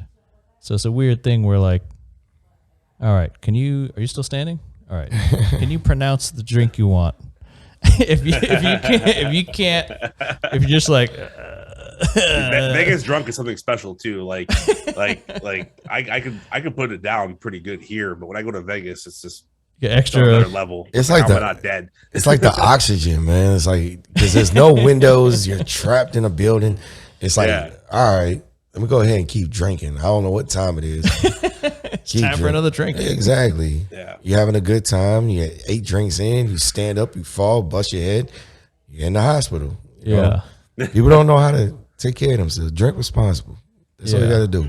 I used to be one of them type of people. When I was in the Army, I used to drink heavy. Yeah. When I was in the transition again now, I go do my medical appointments and then go to the bar. We had this bar. I was in Texas at the time. I was stationed there at Fort Hood. They had this bar called Pluckers. Wednesday, they had this big ass. It looked like a stein. Yeah. So you drink like, what was it? Dos Equis. I had 2 Dos Equis. It was happy hour. Yeah. I was so fucking drunk. I'm like, what? Too giant. Those oh like my 4, God, right? yeah. I'm like, what am I doing? But I was also going through a lot at that time. Like in 2013, I was going through a lot. So drinking doesn't solve any problems? At the time, it can either create problems or you can have fun. It's strange how much drinking is the social lubricant of people hanging out and having a good time. Yeah, because I don't get it either. You know, if we all go out to the bar, it'd be awkward if no one drinks. We just have buffalo wings and but you know what's so weird? Like, so if I go out and people are drinking and they're like, hey man, you have a drink, like it doesn't matter what my reason is. Like, hey, I'm on a diet, or I just don't feel like getting smashed tonight, or I'm not in the mood, or I got a doctor's appointment in the morning. I gotta not get alcohol in my blood. But you know what though? Like people, and I no disrespect to anybody, people need to know how to say no. Yeah. You know, but that's what I'm saying. It's weird is that people will then, they're not okay with you not drinking. That's on them. If you're not okay with me drinking, I don't need you in my life. Yeah. You know, that goes back to boundaries. You know, and that's one of the things I learned too. Yeah. Like 37 years, 37 before I turned 38. 37 years, I didn't know what the fuck boundaries were. Like for myself. I was disrespecting, like I was married from 2007 to 2011. And I didn't have no boundaries with my ex-wife. Yeah. You know, I broke every fucking boundary she had. You know, and it's just like I didn't know what they were. Gotcha. You know, I didn't know how to create boundaries for myself. Now, if you ask me, hey, let's go out and have a drink. Nah, I'm good. Yeah. You know, or if we're at a bar and I'm drinking, I haven't had a drink since actually May of 2021 because I was on antibiotics. Yeah. But if we go out to the bar, hey, have a drink. Nah, I'm good. I'm driving. Oh, one ain't gonna kill you. You never know. One might kill you. Yeah. But that's the weird part is people will pressure you, right? It's almost like they're not okay drinking themselves if you're not. And like I said, go back to it. Those are the type of people you don't need in your life. Yeah. Because they're not respecting you. Like if we all go out, right, and I'm the DD, and I'll have, let's say I used to do this in Germany. So all of us goes out. I'll have the first drink at the bar or the club. Yeah. One or two. Max is 2. Because I know we're going to be there for hours. Yeah. And I'll drink water, chew on ice or whatever. I'm sober. Yeah. But at the end of the time, hey man, have another drink. No, I'm good. You know, and they'll respect that. You guys will respect that. Now, if you had somebody that didn't respect that, those, like I said, those are the type of people you don't need in your life. Because what boundaries are what's that saying for themselves? Yeah. You know, they saying if they're pressuring you for a drink, would you really want that around? I mean, sometimes drinking's fun. Sometimes it is. I'm not gonna lie. You guys want to do a shot? Shot of water. I was just having a conversation similar to this about a week ago. I was saying that alcohol doesn't seem to change me. When I go out and have a drink with some friends, or even, I mean, eight drinks in, it doesn't. I feel like it doesn't change me. So the other person, I asked them, they were saying, I love alcohol. I love it. And I'm like, I asked specifically, explain to me, because to me, I don't feel it. Yeah. It's weird because OxyContin, I was heavy. I feel that. I wasn't as addicted to that as far as when I see the opioid crisis going on in America, the news of that. You've seen me get off of OxyContin. Yes, I did have depression afterwards, but it didn't. That probably was that was a bit of a dark time in my life, but it didn't deteriorate my entire life, my whole structure. And then, so I feel, but oddly, caffeine really fucks me up. So I don't understand it. Caffeine. Yeah, keep that away from me. Bad shit. So I don't so then the other person, I asked that person, please explain to me what alcohol is to you. Why is it so awesome? And they're just saying, I just loosen up, and you get to this point where it's just fun. Everything's fun. I'm like, I don't get that. I don't understand. And I'm not trying to say it doesn't exist, because obviously so many people like it. And you're saying the social lubricant of fun.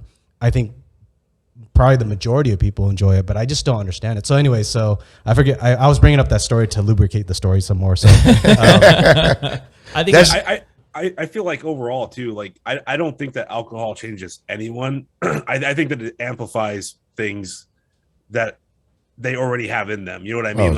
If you're an aggressive person, you drink, you're gonna get more aggressive. You know what I mean? Like, let loose my demons. Yeah, that's me and vodka. I don't drink vodka. That's why. No, Wait, I'm kidding. well, that's why I don't drink tequila. What does it mean? What does it mean if I make all these dick jokes when I'm drinking? You're comfortable. That means you're comfortable. That's what that means. It's funny that you say that though, because I remember like 3 years ago, I went out with a female, right? Yeah. And we're gonna meet at the Olive. It's a hookah spot. Yeah. So I drive and somehow I meet up with her at the same time. We're inside and she told me she's 6 drinks in. Oh. I'm like, how the fuck are you 6 drinks? I don't want to be arrived here drunk. Bro, I don't want to. Christ. Like some people may like that. Some people may not. I'm the person. I want to get. Damn. I want to get to know you before you get drunk. Oh. Don't show me the drunk side early. So I cut it off, and 2 years later, we went out to the movies. Same fucking thing. I'm like, all right, this is toxic. You know, she's in my face. So what you talking about? I'm like, I'm trying to watch the movie, man. You know, so I don't mind drinking. I think drinking is fun. You got to know your limits. I only drink with people that I'm comfortable with. Does this nice lady have big boobs? Absolutely. And she had nice legs and a nice butt. And she was drunk, and you told her to take a hike? I didn't tell her to take a hike. I couldn't. I was telling. But the thing is, it's like if we going to a spot to get to know each other, don't get drunk right away. Did she do the Stairmaster a lot? Yeah, I think she did a Stairmaster while wearing high heels. Oh my god. Okay, so you were interested in like a relationship, like at getting the to know time, somebody, and at the time. Right now, like if a relationship presented itself in front of me, I'm not interested. Yeah, because of the fact that I'm still going through. God damn, I need to stop doing it. Okay. I'm still going through shit. Yeah. You know, I'm still learning more about myself. I'm still setting up boundaries. You know, I've had people try, like, I don't mind getting to know people, but at the same time, like, a relationship, if it presented itself, I'd have to really think about it, you know, because I have to be mentally right. Now, if you just want to go out and have fun and fuck around, all right, cool, I'm with that. But if it's like a serious relationship, I never thought I'd say it. I'm not with it. Not right now. Emotions right now and entanglements and no, because I'm too emotional as a person. Like not really? Not a lot of people will admit to it, but I'm a sensitive person, you know, and I'll hide it. But sometimes people know how to bring it out. Those like my close friends, they know how to like, I'm gonna push that button. I'm like, why the fuck are you doing that? God damn. Those are the kind of friends I don't want around.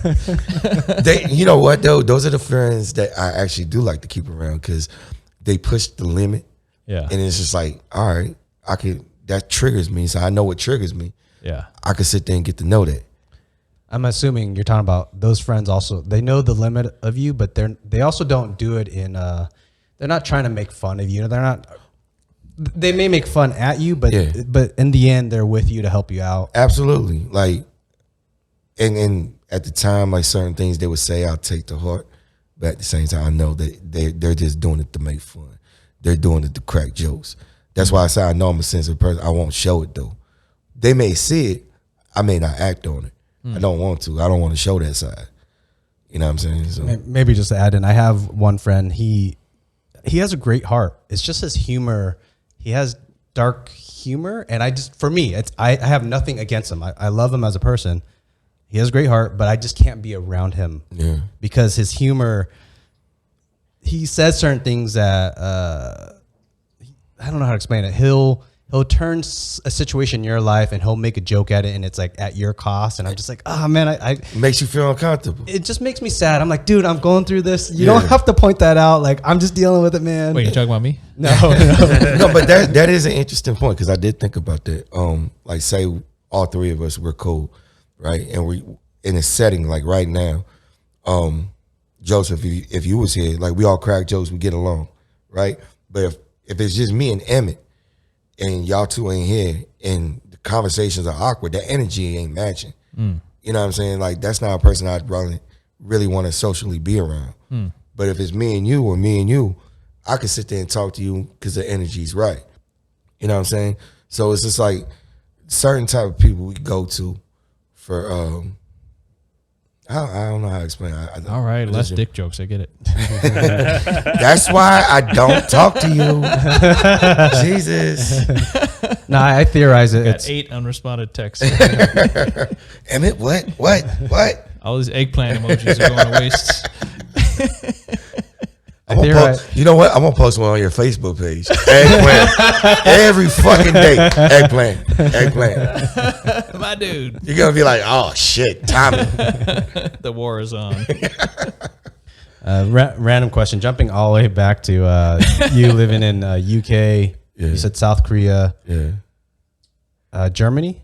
I was stationed in Germany. Yeah. What kind of perspective, whether it be politically, I would say more on the human scale, kind of what do you see different there that you experience versus America? What are we doing right in America? What are they doing right? What are we doing wrong? What are they doing wrong? International life. It's like, I hate to be 50-50 with it, but it's just like, you go to Germany, right? The agriculture is so beautiful. The country, like, so clean. It feels clean. You see the mountains, you see the trees, you're driving, feels clean. You come to the States and it's like, oh God, I feel dirty. That's how I feel sometimes. No, because we don't live in Nebraska. Yeah, I mean, because Vegas doesn't really have too much. We don't have any wheat growing. No, but it's just, I don't remember much from being in Korea. I remember some traumatic things, but I don't remember too much. Did the gang come after you or what? So I'll tell a funny story. So me and my cousins, because I'm half Korean, we were playing a card game. So we were throwing stuff on a cardboard on the ground, right? And if it landed a certain way, you had to go pick it up. I think they were playing a prank on me because it landed, I had to go pick it up. Yeah. When I went to go pick it up, I fell through because there was a fucking manhole. Whoa. And I was in the sewer. Whoa. Yeah. I had to have been about 5 years old. Wait, these are your cousins? Yeah. Fucking assholes, man. No, they're not assholes now, but they were assholes then. So my mom and my dad, they come get me. They clean me up. And then I just remember like my mom just screaming, what the fuck? What the fuck? You know how Asians get. Yeah. You know. Why did you drop my child into a sewer? So it was, yeah, that was weird. That's a negative point on South Korea. No, that's just my cousins. They were assholes at the time. I never tricked anybody into a sewer. I would add into there. I mean, kids are just fucked up. I mean, it sounds like you. I don't know. Maybe, there's times where we talked about like your childhood and stuff, and some of the stories that some of our guests pop up, the stories that they bring up, and I feel like I don't want it to sound offensive. I'm not trying to say offend me. It sounds like your childhood was more tame, which I don't. You went through a pretty hard, a low income area with a lot of black and Mexicans that were picking on you. So I was very square, like maybe meant yeah. Like to me, if as a kid, like if you told me these are the rules, like oh, I guess I got to do that, right? So I would jumping to that story. I'm not saying my childhood didn't have anything that bad, but I saw things that were kind of comparable. Kids are just fucked up. Kids are really fucked up. I've done evil little fucks. Yeah, exactly. I've done a lot of stupid shit when I was a kid. Like Yep. I remember we were in Korea again, and this is first time I ever got drunk. I was, I think, 5 years old or 6 years old. Oh, that's too young. First time I ever got drunk. I was drunk at 6 years old. Yeah. So me and my cousins, we were playing around in the house. My dad and everybody had everything set up. They had like cups on the side, and we were tired. So, you know, tired kids, they want to drink some water, drink some Coke. I seen a cup filled with, looked like Coke, right? Yeah. It was Coke and soju. Oh, yeah. So I kept drinking it, and I ended up drunk. And my dad and my mom, to this day, they make fun of me because they said that as I was walking, I kept falling over. I'm like, what kind of fucking parents are you guys? You know, but at the same time, like, you know, I was a drunken baby. I had to tell her. Look at little Tommy. Exactly. That explains why I am the way I am today. Being drunk at 5, being drunk at 6. I remember I told that story. You know, when you go through on processing or in processing at work, I had to tell that story. Like one girl, she's like, "Hey, you drunken baby story. Tell your story. I'm like, God damn. Everybody laughed though, so it was a good icebreaker. Do you still like soju? I haven't had soju in a long time. I'm more of a whiskey drinker. They got fruity ones now that are I know delicious. You know what though? I think that takes away from the authenticity of soju. I think But it makes it taste good. I'd rather just have the regular soju. I don't want the fruity shit.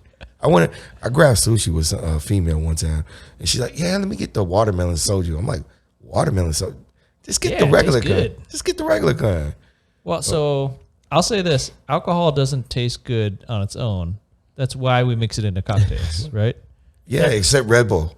Except Red Bull and vodka. You can always taste either taste the Red Bull or you taste the vodka. It's never nothing good, you know? Because it's like if you have an old fashioned, old fashions are smooth. But if you have Red Bull vodka, it's like I said, either gonna taste one or the other. Yeah, I'm just saying that's why we mix drinks, because the alcohol is rough on its own, right? Just take the shots of Jameson. You'll be all right. You'll be all right. Jameson is my go-to. J-Mo's the jam. My tip of advice for people that want to try to drink hard liquor is just take a breath prior, hold your breath and drink it, and then breathe out. That's what I do. Damn. Oh. I tell people to take Motrin if you're gonna drink. So prior to going before, if you're going out to party and you know you're gonna drink, take like 2 ibuprofens. You're not gonna get a hangover in the morning. Oh, interesting. What about charcoal pills? What the fuck is charcoal pills? So when you're poisoned and the paramedics pick you up, oh Jesus, pump you full of activated charcoal to try to soak up poison. I've never been in that experience, and I hope I don't have to go through it. Yeah, but not confirmed on charcoal. I don't have that kind of experience in life. I dodged that one. I remember the first time, not to go back, the first time I went clean. I was on Xanax, and I was heavy on Xanax, and I was doing so much fucked up shit. This is why I was in the Army. I took all my pills and I dumped them in the toilet, right? And then I locked myself in the room for 3 days, drinking nothing but orange juice and fucking Gatorade. Because if you cut yourself off to try to break the addiction. Yeah. Thank you. If you cut yourself off from like medications like that, what it does is it fucks with your chemicals, like your dopamine or serotonin, whatever. Yeah. So that's exactly what it did. Like I could feel just the burning in the back of my head, like my chemicals were off. Right? That's how I seen it. Yeah. If whoever's watching, they're gonna be like, "Nah, he's fucking stupid." All right, Dr. Tommi. Yeah, exactly. So I was like, I had to lock myself in a room, and I was going through like withdrawals, like heavy withdrawals, agitated, aggravated, frustrated. Huh. And I was like, fuck, man, eventually I broke through. So when you do something like that, do you feel like an extreme sense of discipline or a feeling of desperation? It's a combination of both. Because sometimes when you're going through withdrawals, you feel desperate. Yeah. And it's like, fuck this, I want to relapse. Yeah. I've only relapsed one time. To the Xannies? No. So I cut the Xannies out, and I was off pills for like 3 months, and I went back on muscle relaxers, like Narcos, Vicodin. Well, I remember one time in Texas, I was driving my truck, and I had a Nissan Armada, and I took like 8 Vicodin pills. Woo! I couldn't feel it, but at the same time, it's like, stupid ass, you're taking too much. Yeah. That's why you can't feel it, but you really are fucked up. The person in the car with me was like, "Hey man, you sure you could drive?" I'm like, "Yeah, just making a left real quick." But I remember here's a fucked up story. So me and my buddy, we left the strip club. We were in, like I told you, this is when I relapsed. Did you start as you were walking in the strip club? We were fucked up. Okay. So we walked in the strip club. We were taking the Xannies. This is the time I relapsed. Yeah. I went from muscle relaxers back to antidepressants, and we were at the strip club. I was giving the strippers Xannies. Yeah, that's a good tip right there. So I was like, "Hey, take one." It's like candy. Yeah, exactly. And we were all taking it. And then I don't know if this should be aired. We might have to have a discussion about this one. No, I'm kidding. I'm kidding. I'm kidding. Man, wait, there's something wrong with giving prescription drugs to strippers? I just There's probably something wrong with that. Yeah. But if they're actually consenting to drink it, then I guess it's not so bad. I mean, this was in Texas, so there was a. Like I said, I was fucked up. It gets worse. I don't know. You think it's like, all right, that's the story. No, it gets worse. So it's like we leave the strip club, and I'm dropping my friend off at somebody's house. Somehow I hit something. I don't know what the fuck I hit. Like the truck, you hit something in Yeah. the Armada. Okay. I hit something and I go out and there's nothing there. And we're walking around high as shit from the fucking bars. And I'm like, what did I hit? I didn't, because I had so much dent in the back of my truck. There's no dent to anything else. So it was weird. And at that point, matter of fact, I relapsed twice. Man, I suck. It's a journey. It is. It is very much a journey. But you know what? I'm just gonna say I never relapsed. I just continue to take pills. Just like smokers. Like smokers like, yeah, I stopped smoking. No, the fuck you didn't. You took a break. You know, so I took a break. So Yeah. when I took a break or woke up the next day, I went to that same spot. There was no damages to nothing. Oh. You know, so So armadillo. I don't know. But that whole time in 2012 going into 2013, I was doing a lot of reckless shit, Yeah. you know, and stuff that like you'd be like, really? That was you? Yeah. That's why it's like I'm against antidepressants. You know, I'm against, like when I was in the hospital and they were giving me like opioids, I was scared as shit because I was like, I'm clean, I've been clean, and you're giving me medication. You're giving me, so. What are you talking about right now in August? In August. Yeah. So let me break it down to you. So my wound, we're going back to this. My wound was 17 inches long, 4 inches wide, 3 inches deep. Every day at 7 o'clock in the morning and 7 o'clock at night, they would have to come in, change it, clean out the wound, right? Whole bunch of gauze. So they would give me Dilaudid. Yeah. 20 minutes prior. Yeah. So it affects. 10 minutes after they're done, they give me Oxycontin.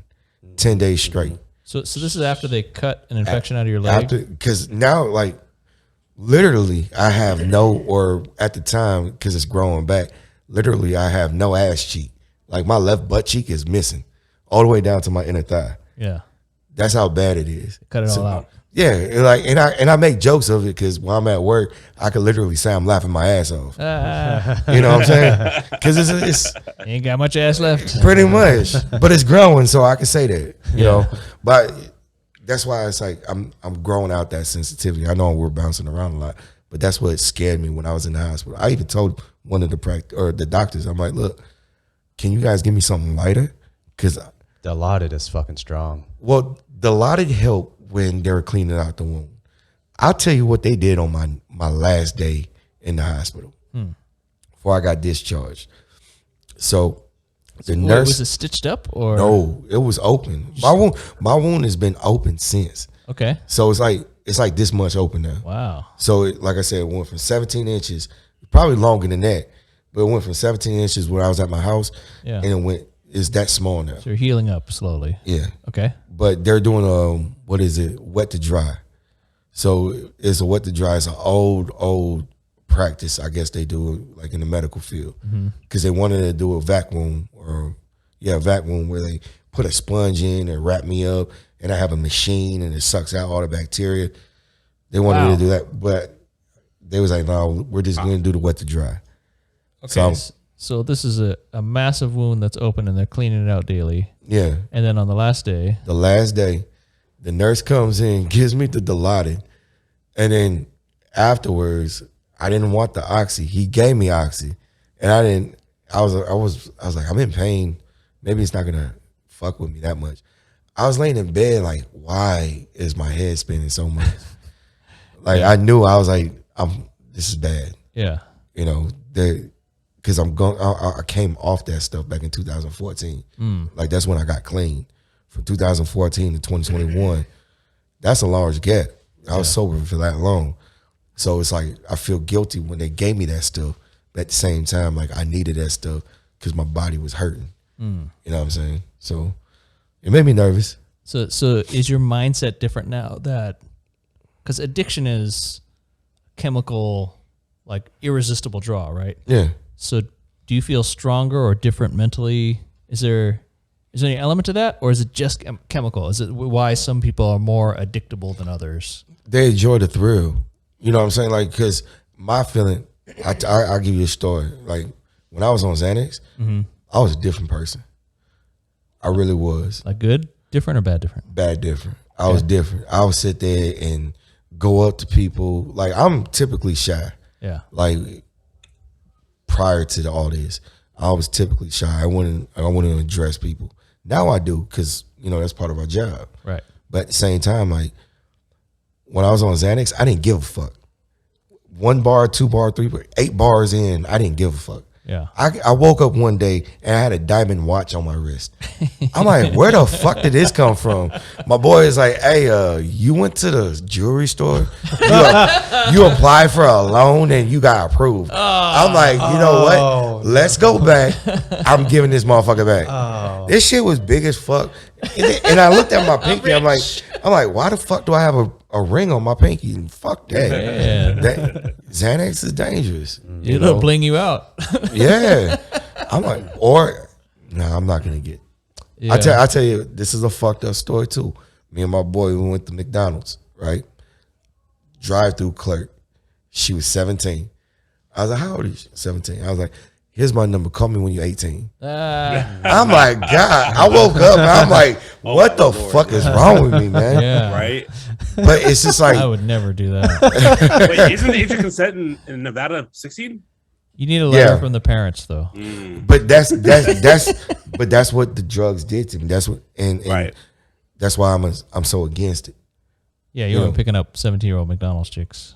I told her to wait until she's 18. Yeah. We might have to flag that one. No, you didn't do nothing. Did she ever hit you back up? Or? No. Because I was a complete dick. All right, you know how that shit. But yeah, I feel like we talked a lot about addiction. Jesus. Yeah. Was there anything you wanted to address while you were here talking to the whole internet? I think addiction it's a thing that affects many humans. And a lot of people don't know how to handle it. I did a podcast with Billy, the ex-inmate. Now he's out and he's getting his degree in psychology and he wants to help inmates. But anyways, he has an addiction issue, or he would describe it as his personality or his body has an addiction issue. Yeah. And you're just you have to find a way to deal with it. You could either just cave in and just go towards alcohol or whatever drug you want. For him, he knows his issue is he has to just stay away. There's no dabbling for him. Like one of the stories, I'll try to say it quickly since it's that podcast, I don't want to re-say it, but his uncle said, hey, just have a drink. Just be like me. I just have one drink. Just one drink. That's it. Yeah. Just cut it off. Just one drink. But to him, he can't. His body, once he has one, it's going to 2 to 3 to 4 to 5. And it's that rush. You know what I'm saying? We get comfortable with it. That's what it was with pills. For me, when I was addicted to pills, if I took one strong pill and it didn't work, I'd take another one. Yeah. Then I'd take another one. And I'd take another one. And soon enough, I feel sick. Yeah. You know, so that's why I'm against like medications like that. Like I needed it with my wounds. Yeah. Because there's a lot of times where I was in pain. I wouldn't say I needed it. My body was in pain. There's other ways to deal with it. But like muscle relaxers, they help. You know what I'm saying? But the doctors, because of the opioid crisis that you did mention, there's like, look, we can't do this, but we could give you Tylenol extra strength. I'm like, what the fuck is that? So I asked them for gabapentin. Gabapentin actually helps. Okay. Gabapentin is like a nerve blocker. So I wake up the next day, my leg hurts, but at the same time, like I don't feel the pain right now. Yeah. So did you have to do some rehab and some walking stuff? They did physical therapy with me when I was in ICU. Yeah. Got up, walked around. Since in my condo, I have like a flight of stairs. We had to practice going up the stairs. I had a cane for a while too. Pimp cane? One of them old people canes, but I should have put 4 legs on the bottom? No. They wanted to give me a walker at first. I'm like, look, the walkers ain't gonna help me. Like I can't deal with the walker. But they gave me a cane, and I had to use a cane for a long time. Getting used to it was horrible. Yeah. But because it's like you're putting all your weight right here, and you feel like you're walking funny. Yeah, so, it is funny. Yeah.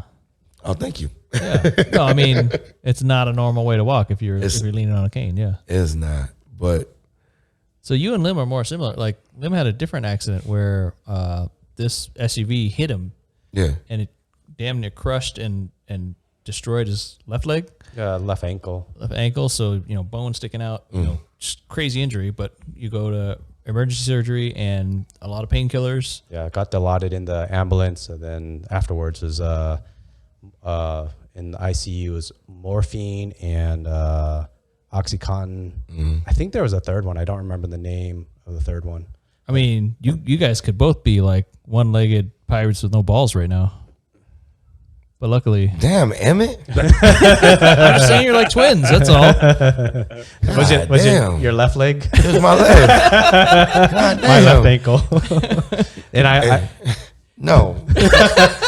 Holy shit. I did the knee scooter for a while. Flag this. No, I'm kidding. Cut that shit out.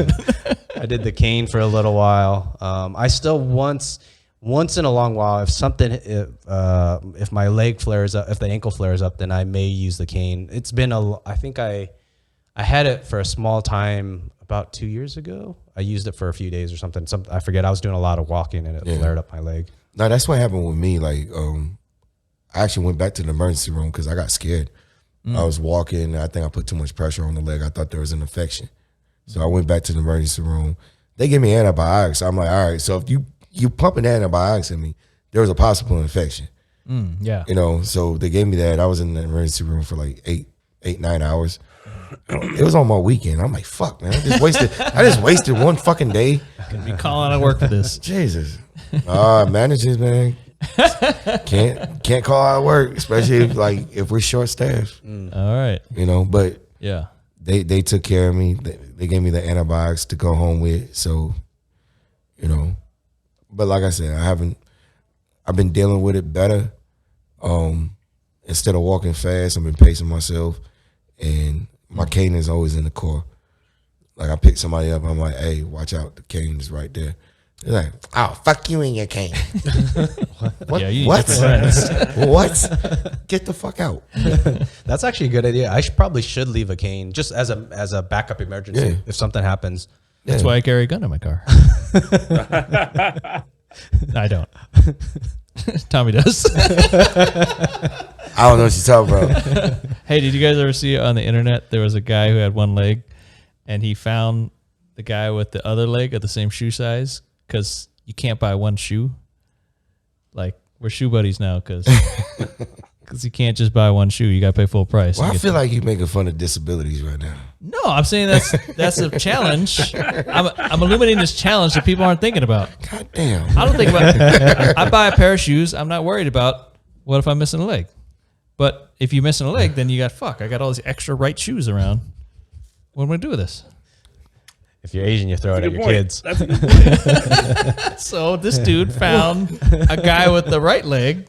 Yeah. And he was like, hey, we could trade shoes. They're soulmates. Shoemates. Shoemates.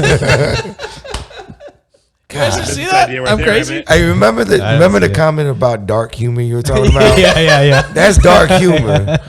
No, that's a good thing. What the fuck is in your cup? This is water. What kind of water is that? Because I'm drinking the same one. I'm not doing dark humor like you are. God damn. If I could give him his leg back, I would. Oh, Jesus. You start with the mannequin leg. You work your way up. We're back on that. To the RoboCop leg. I think that also just really quick that like we were talking about dark humor earlier and like how it's not always appropriate and shit. Yes. I think that a lot of people that use that, I think that it's also like a coping mechanism for them because like they're like they don't know how to. You're gonna jump on my case too now, Joe? No. I do the same thing. That's why I know that. Like I get incredibly like I get uncomfortable, and my resort is fucking dark humor. It's making light of the situation because I don't know how to respond like a normal fucking person. So, but you know what though? Hold on now. Like if you have dark humor, I think you are a normal person.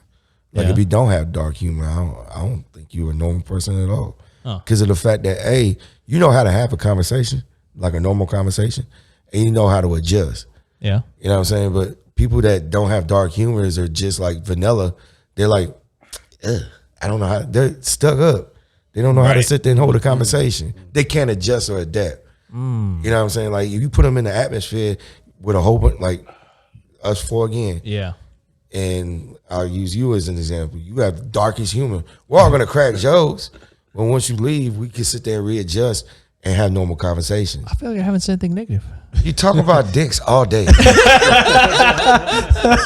not dark dicks. It's dark dicks of every color. You said that like 3 times already. This is number 4. Can we get a tally? That was your fault this time. I didn't bring it up. Well, I'm just reminding you. I'm being the friendly reminder, you know? Yes. No, I want you guys to have your testicles. I wasn't saying that you shouldn't have your testicles. That was weird, man. That was weird. Okay. Not to be inappropriate, like when I went to go reach, my testicles were like that big. And I'm like, I can't find the left one. But they didn't say, the doctor came. Matter of fact, I'll tell you a better story. So while I'm in ICU, the doctor came and he whispered, you still have your testicle. And I'm like, all right. I remember what was in your soul. Yeah, I'm like, all right, cool. I signed that consent form. They saved the testicle. That's all brother that to counts. brother. Yeah, he's a man first and a doctor second. Yeah, that shit was funny. I remember that. It was the same doctor that was trying to pull the tubes out. I'm like, why the fuck is my face hurt? Why is my shoulder hurt? Yeah. Oh, it's because I had to put my knee in your chest. I'm like, all right. Thank you for saving my life. Thanks. Yeah. That was awesome. Hard work. Yes. Jumping back to an earlier question, I think we kind of tangented before you answered it. What's your international view of the things you've been through, kind of like both America and then outside of America? What's my point of view on it? Kind of, yeah, people, society. You said Germany was beautiful, and then you feel kind of dirty here. Oh, I got one. I was just joking about that. I love the States. What do Germans do better than us? They know how to Bratwurst. There you go. Yeah. They know how to party. They party hard? Festivals. Hell yeah. Oh. I mean, no, I think it's equal because Germans will come out to the States and be like, oh, they'll party hard too. I don't see like who's better and who's not. I think it's just a cultural experience. It's just different, yeah. Yeah. Like you experience something and be like, God damn, I want to feel it again. You go back and do it again. You know what I'm saying? It's just like everybody that goes to Tulum. They go to Tulum, they could come back. Oh, I'm going to Tulum again. They go to Tulum again. You know, they want to chase that experience. Yeah. They got normal toilets over there? Or? Normal. Yeah. Okay. Squatty potties. In Germany? Yeah. I don't know. Is it the only Asian countries that have squats? I don't know. Like, Asian countries. So Asian countries, they do have like porta johns where you have like a hole and you have to squat. Yeah. Yeah. Same thing I think not really in Iraq. Well, maybe in Iraq. We had porta johns the same way. You know, you had to squat and they had like the duvet that sprays your butt, you know. But in Korea, they had the porta johns with just the hole. Imagine falling in that shit. Yeah. I've never traveled internationally, but that's honest to God, like for as stupid as it sounds, that's one of my considerations. Like that's your terrible fear. I need good toilets, you know. That's the thing. Like if I travel and I got a toilet that's comfortable, I'm happy. Yeah, exactly. And especially if you got the right toilet paper. Yep. Oh my God. It'll ruin your experience if that isn't. Yeah, I'll be like, this is fucking home. That's what you remember. You don't want that. Oh yeah, this is home. The water pressure is right. Oh yeah. Oh. In Vietnam, I feel like when I ran into those porta johns it was far from the city. So if you're Are you guys talking about porta potties or something different? Like it's like a plastic. It's kind of like that. I don't know about Vietnam. My dad's been there, but I don't know. It's kind of like it is a porta john. A plastic outhouse with a tank in the bottom? It's not even a tank. It's a hole. Okay. Yeah. A literal hole. It's an outhouse. The one that I went through, no, it was a full restroom that was, I think, oh gosh, what was it? Probably like 12 men's side. I'm guessing 12 on the men's side, 12 on the women's side. And it was 12 stalls. 12 stalls. And you're just squatting. Yeah. Yeah. What if you don't have the knee strength for that? You know what I'm saying? Like, that's what I'm saying. Like, better kneel. Yeah. But in 2010, I went on a tour that we went like all of Vietnam, north through south. We drove the whole way. And then once we got in the countryside, even then, it was probably 1 out of 5 1 out of 10 places, 1 out of 5 maybe, Yeah. was those hole in the ground type of hole in the Squatter situation. squatter situations. I tell you what, and I don't mean to bounce back. Like the one thing that I noticed different about Germany and the States is the beds, like the smaller beds. Yeah. Like when me and my ex-wife, when we got together, we were staying at a hotel. The beds was about the size of this fucking table. Aren't they tall people? No. I don't know. Yes and no. They're just like average people, I guess. Yeah. They love rap music. I can tell you that much. Germans love rap. Yeah. Damn, They they're down love- with Tupac. Yeah, and 50 Cent. That's weird. But we had to put the tables together, or like I said, imagine this as a bed, Yeah. putting 2 tables together to make a full bed. That's uncomfortable as shit. Because my ex-wife was like 5'2". My big ass was like 6 foot. I'm 6 foot. Yeah. So it's just like, all right, how the fuck are we gonna do this? Yes. Roll over and lay on the ground. You know? Small beds. Yeah. She would fit on this shit, but What does Vietnam do well that we could learn from? I think I like what was it, Steph's comment on his podcast. He's from Switzerland, Yeah. born there, raised there, I think, and then came to the U.S. in his early or late teens. But Okay. he said his comment was, America is just everything on steroids. It's the worst of everything and the best of everything. And I think Goddamn right. I think that's the best.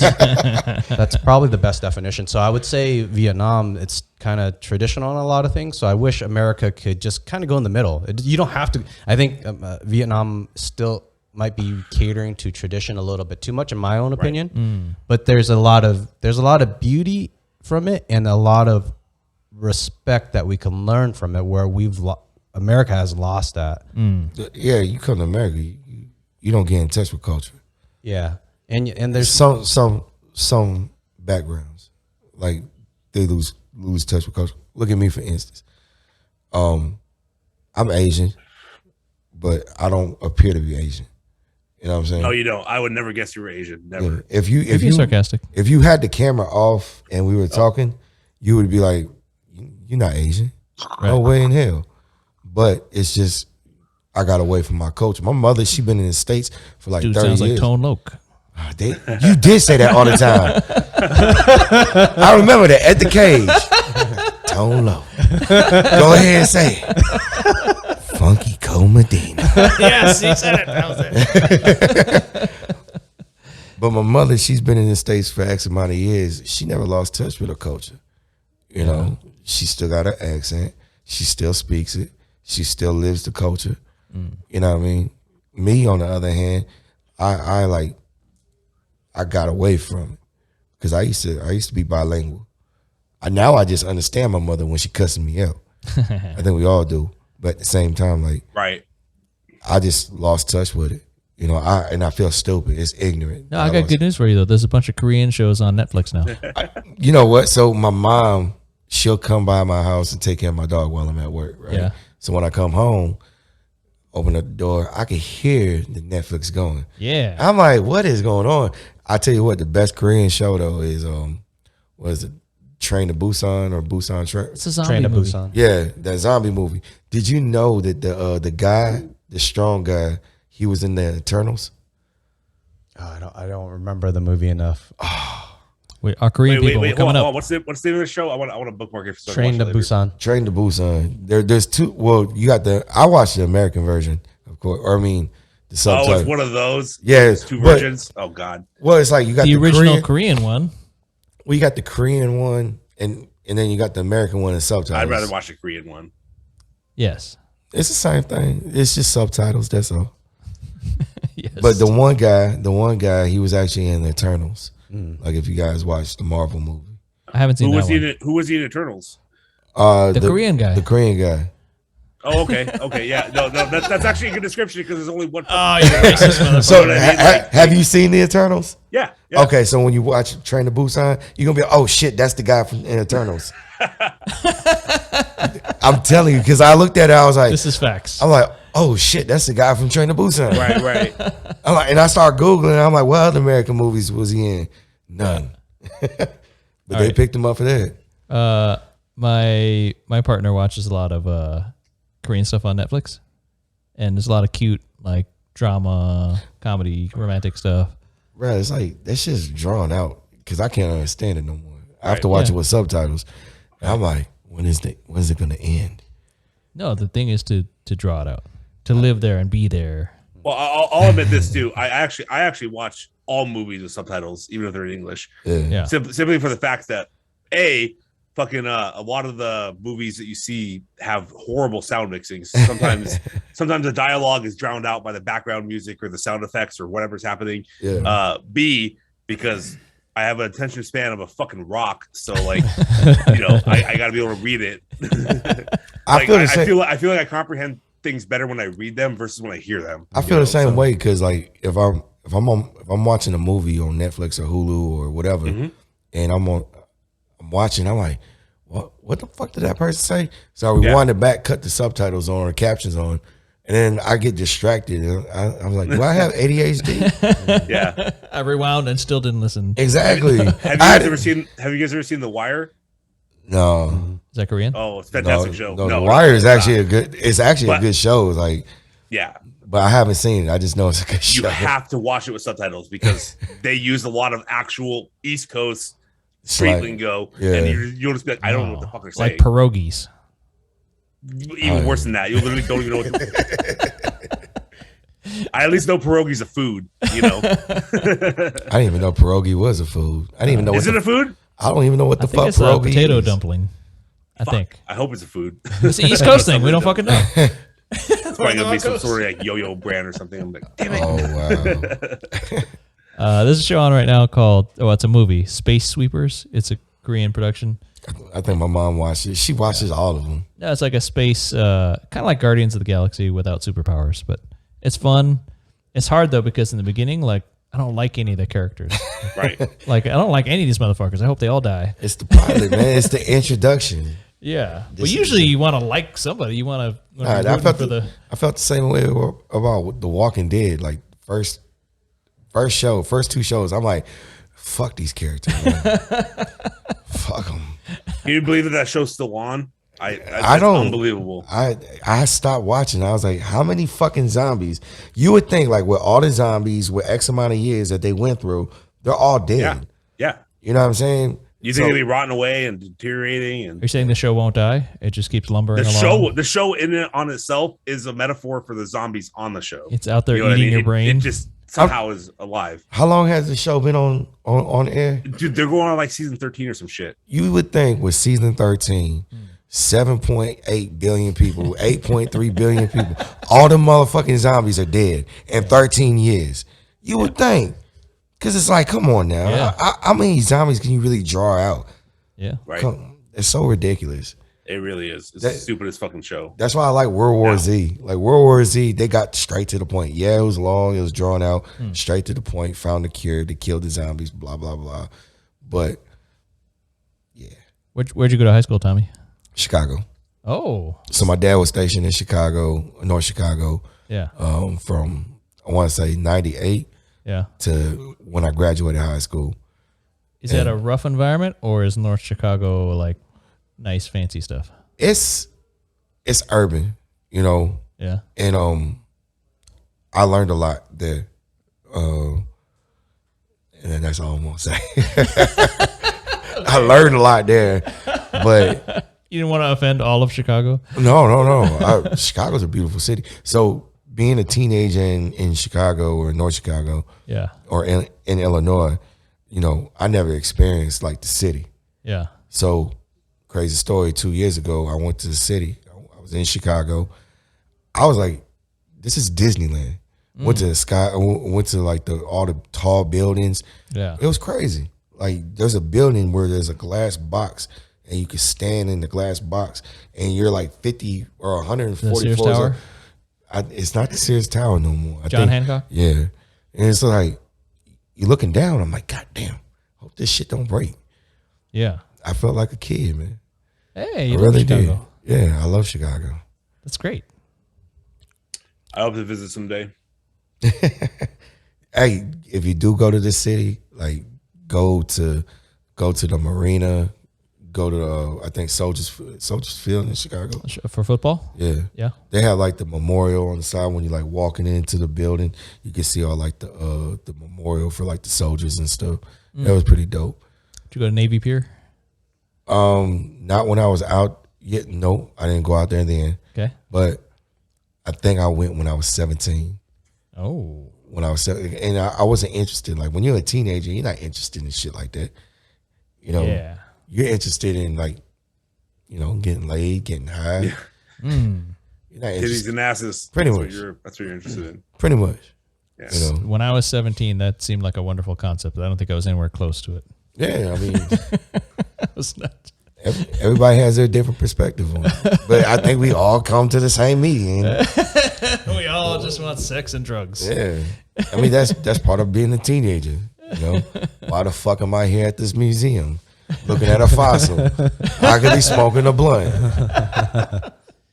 I could be sleeping right now. Yeah. But no, it was a great experience. Like, I know joke around, but it was a great experience going through it. Nice. Like seeing everything.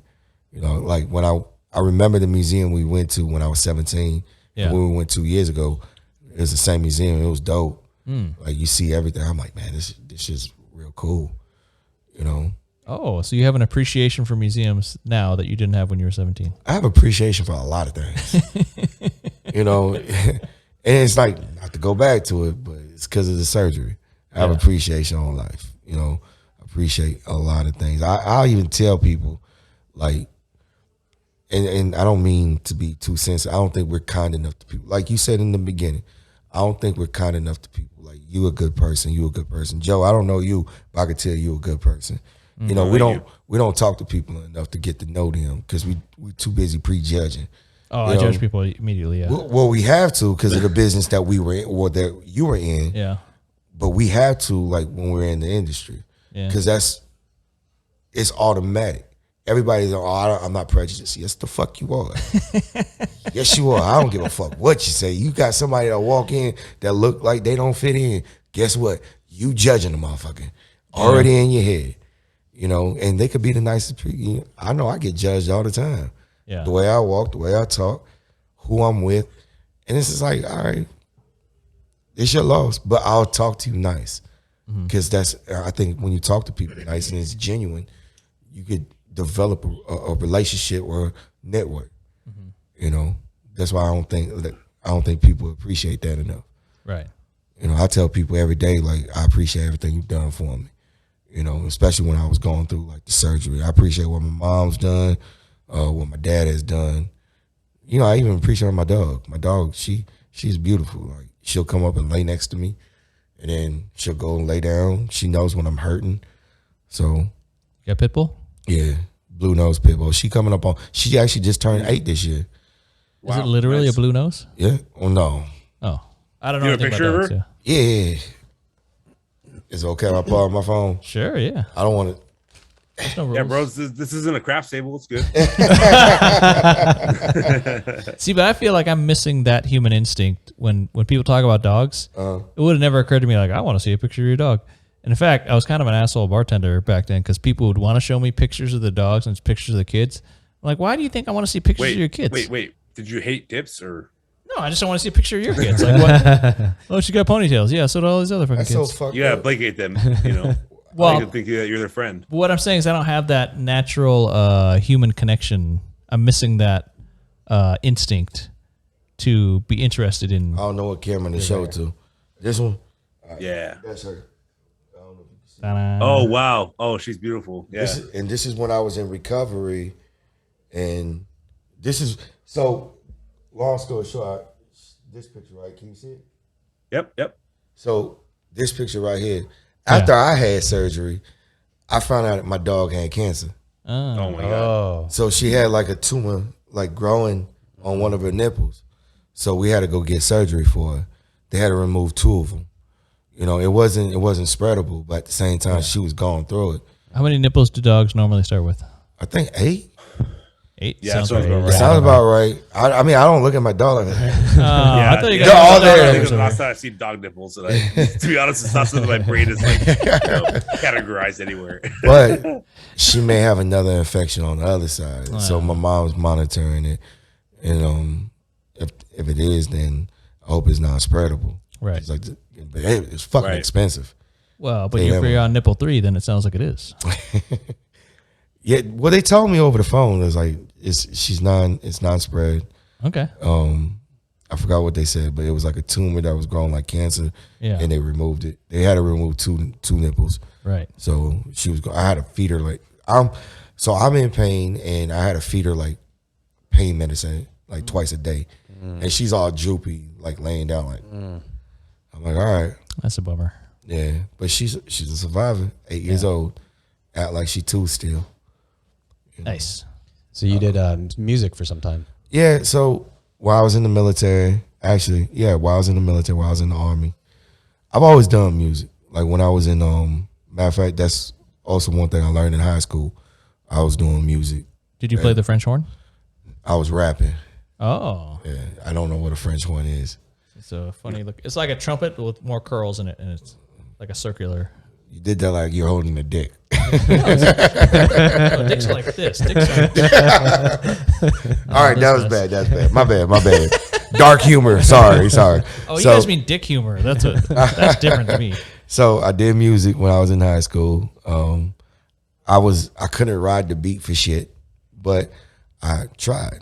Eventually I progressed, got better. When I was in Germany, I started doing more music. And you could have been huge in Germany. We actually have performed a few shows. Like if we weren't doing nothing, we weren't in the field, we weren't deployed or weren't at work. Friday nights, sometimes we do shows. Nice. And it was fun, But then I linked up with a buddy when I started going through symptoms on my deployment. So I, PTSD symptoms. I reached out to somebody, and this guy, he has a strong following on the military, or on the veteran side, or the veteran community and military community. So I reached out to him and told him one of his songs is like changed my aspect, or at the time, kind of like opened my eyes. Like, okay, you got PTSD. How you gonna deal with it? And that's when I started getting tunnel vision, and I was going through all that addiction, but I was trying to do music at the same time. And so did you record a CD and go hand it out to strangers on the street? No, I recorded. Fuck CDs. Like, who has CDs playing? No. Yeah, right. If somebody had me a CD, I would have no way to play it. That's what I'm saying. Like, I would literally be like, "What the fuck?" You know what? And that's like the worst thing family members do, because family members, what they'll do is Christmas time, they'll buy you a DVD. What the fuck am I gonna do with this? Like, seriously, now I gotta go buy a DVD player. No, give it to old people. Old people love DVDs. It's the old people that's giving you the DVD, Right? that they bought 2 years ago. If they had any sense, they just buy the 4K Blu-ray for you. That's what I'm saying. You know what? You can at least play that on your PlayStation or on a Blu-ray player. What? There's a handful of like supermarkets around town that still have a red box where you can rent. Yes, Dude, how Walmart. are they still alive? What? No, but if you're trying to unload a DVD, go leave it there, and somebody will they'll be like gold to them. They'll be like, "Oh my god, I got a free Three Stooges DVD," because they're renting the worst movies for $2 or whatever. Yeah, and they're taking it home and watching it and then bringing it back. If they found a free DVD there, it'd be like their lucky day. Yeah, you're not wrong about that. That's the place to leave that gem. Yeah, but no, I did record an album 2014. This is when I was sober. Yeah, and that 1 year. No. I was sober because I started with sobriety at the end of 2013, like December 31st, Gotcha. end of January 1st. That's when I started sobriety. And New Year's resolutions work. It does. Like I was at church. I was in Hawaii at church. Yeah. Like my one of my friends was like, "Hey, come to church with me." So I went to church, and it was like, "Hey, everybody goes through like some kind of spiritual, spiritual experience, and all it is experience." My bad. You're good. I got too comfortable. All it is experience. So when I felt like I was saved at the time, and that's when I went sober. That's when I recorded my music, and I mean, it's on iTunes. So was it all positive rap then? Yeah. You didn't sing It was positive rap about like going through stuff. Yeah. You know, like PTSD, like depression. Yeah. Like I didn't want to sit there and directly have it towards like veterans and military. I wanted to have it towards anybody that was going through depression. Because like I said, you could be depressed, you could be depressed. If you're in the military, you're in real estate, whatever, it's still something that's bringing you guys together. It's common ground. Yeah. You know, so it's like you guys could feed off each other and be like, so what are you doing for depression? What are you doing for depression? Right. You know, you guys could help each other out. I was drinking a lot. Pretty much. You get shit faced a lot and then, you know, draw dicks on people. Sorry. I would never do that. I think you would. No, because I don't want to victimize somebody when they're down. Yeah. I want, if somebody gets too drunk, I'm the dude that's like, here, we got a couch, here's a pillow, drink some water. I believe it. Also, I don't want anybody to come after me when I'm incapacitated. True. That's very much the accounting side. Yeah, that spreadsheet is like, I don't fuck with people because I don't want anybody to fuck with me. Like, I don't want to rack up a debt. True. That's coming down the track. But no, I did record music 2014. I think I stopped recording music at 2018 when I started having like I would yell a lot at work. Oh. I smoked too much. So my voice was hoarse. And you were rhyming everything? Sure. But I couldn't do music no more. Like I go to the studio and I'll try and it's just like I feel myself losing breath, try to drink tea, eat a cough drop, cough syrup, nothing. And it just I was like, you know what, I'm done. You know, I'm done recording this song at this time. I'm not done doing music. Yeah. I took a sabbatical. You know, I'm just trying to gain myself back. Because I got a feeling now I'm going to do music after I figure some stuff out. Did you sing about gangs? No. Prison? No. Drugs? Yes. Drugs in the aspect of where I was addicted. Not slanging? Not slanging. How about nightclubbing and spending all your money on champagne? No, but I've done that before. Did you sing about pimping? No. Okay. The music that like... Was it really rap if you didn't sing about all that stuff? Yeah. It came from the heart.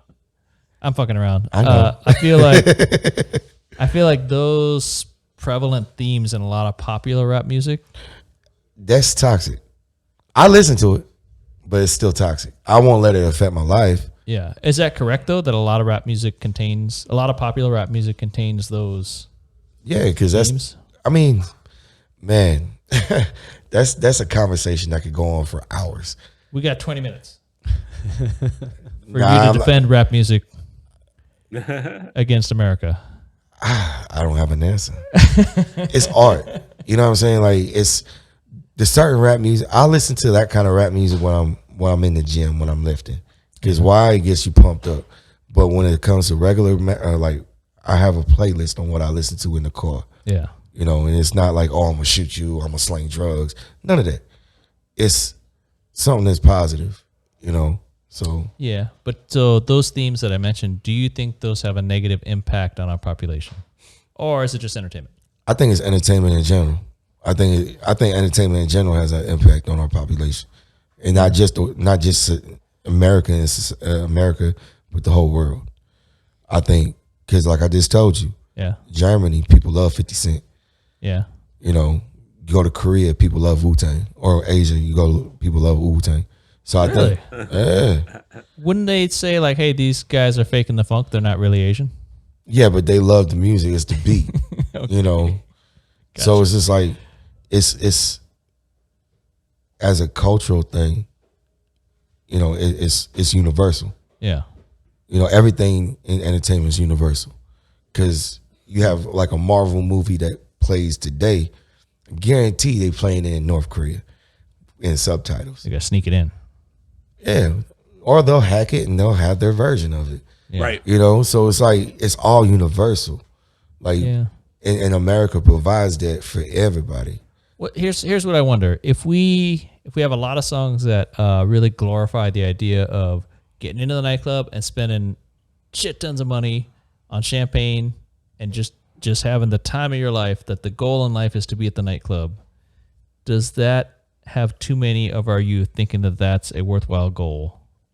I have no answer for that. Okay.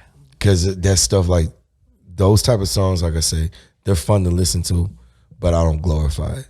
Yeah. You know, I like to listen to stuff like positive or something that if I'm depressed, I have a playlist to go to if I'm depressed to get me out of that. Yeah. Or like being depressed is okay. You know what I'm saying? Sometimes you have to be like, all right, you have to figure shit out.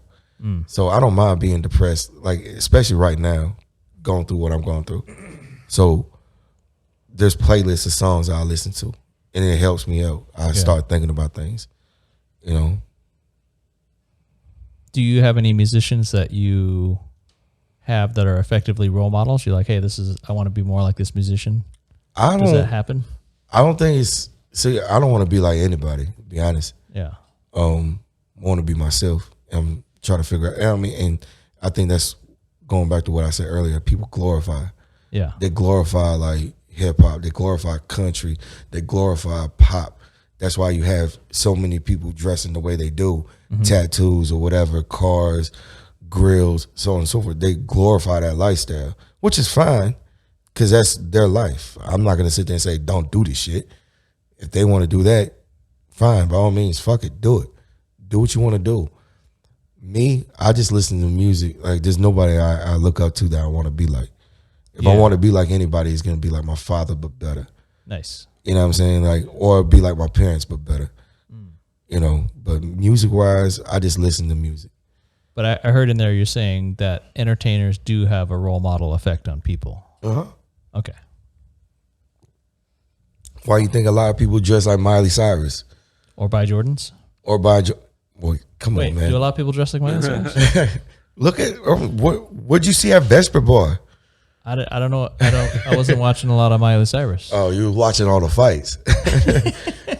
No, but it's just they paint the image and that's what sells. Yeah.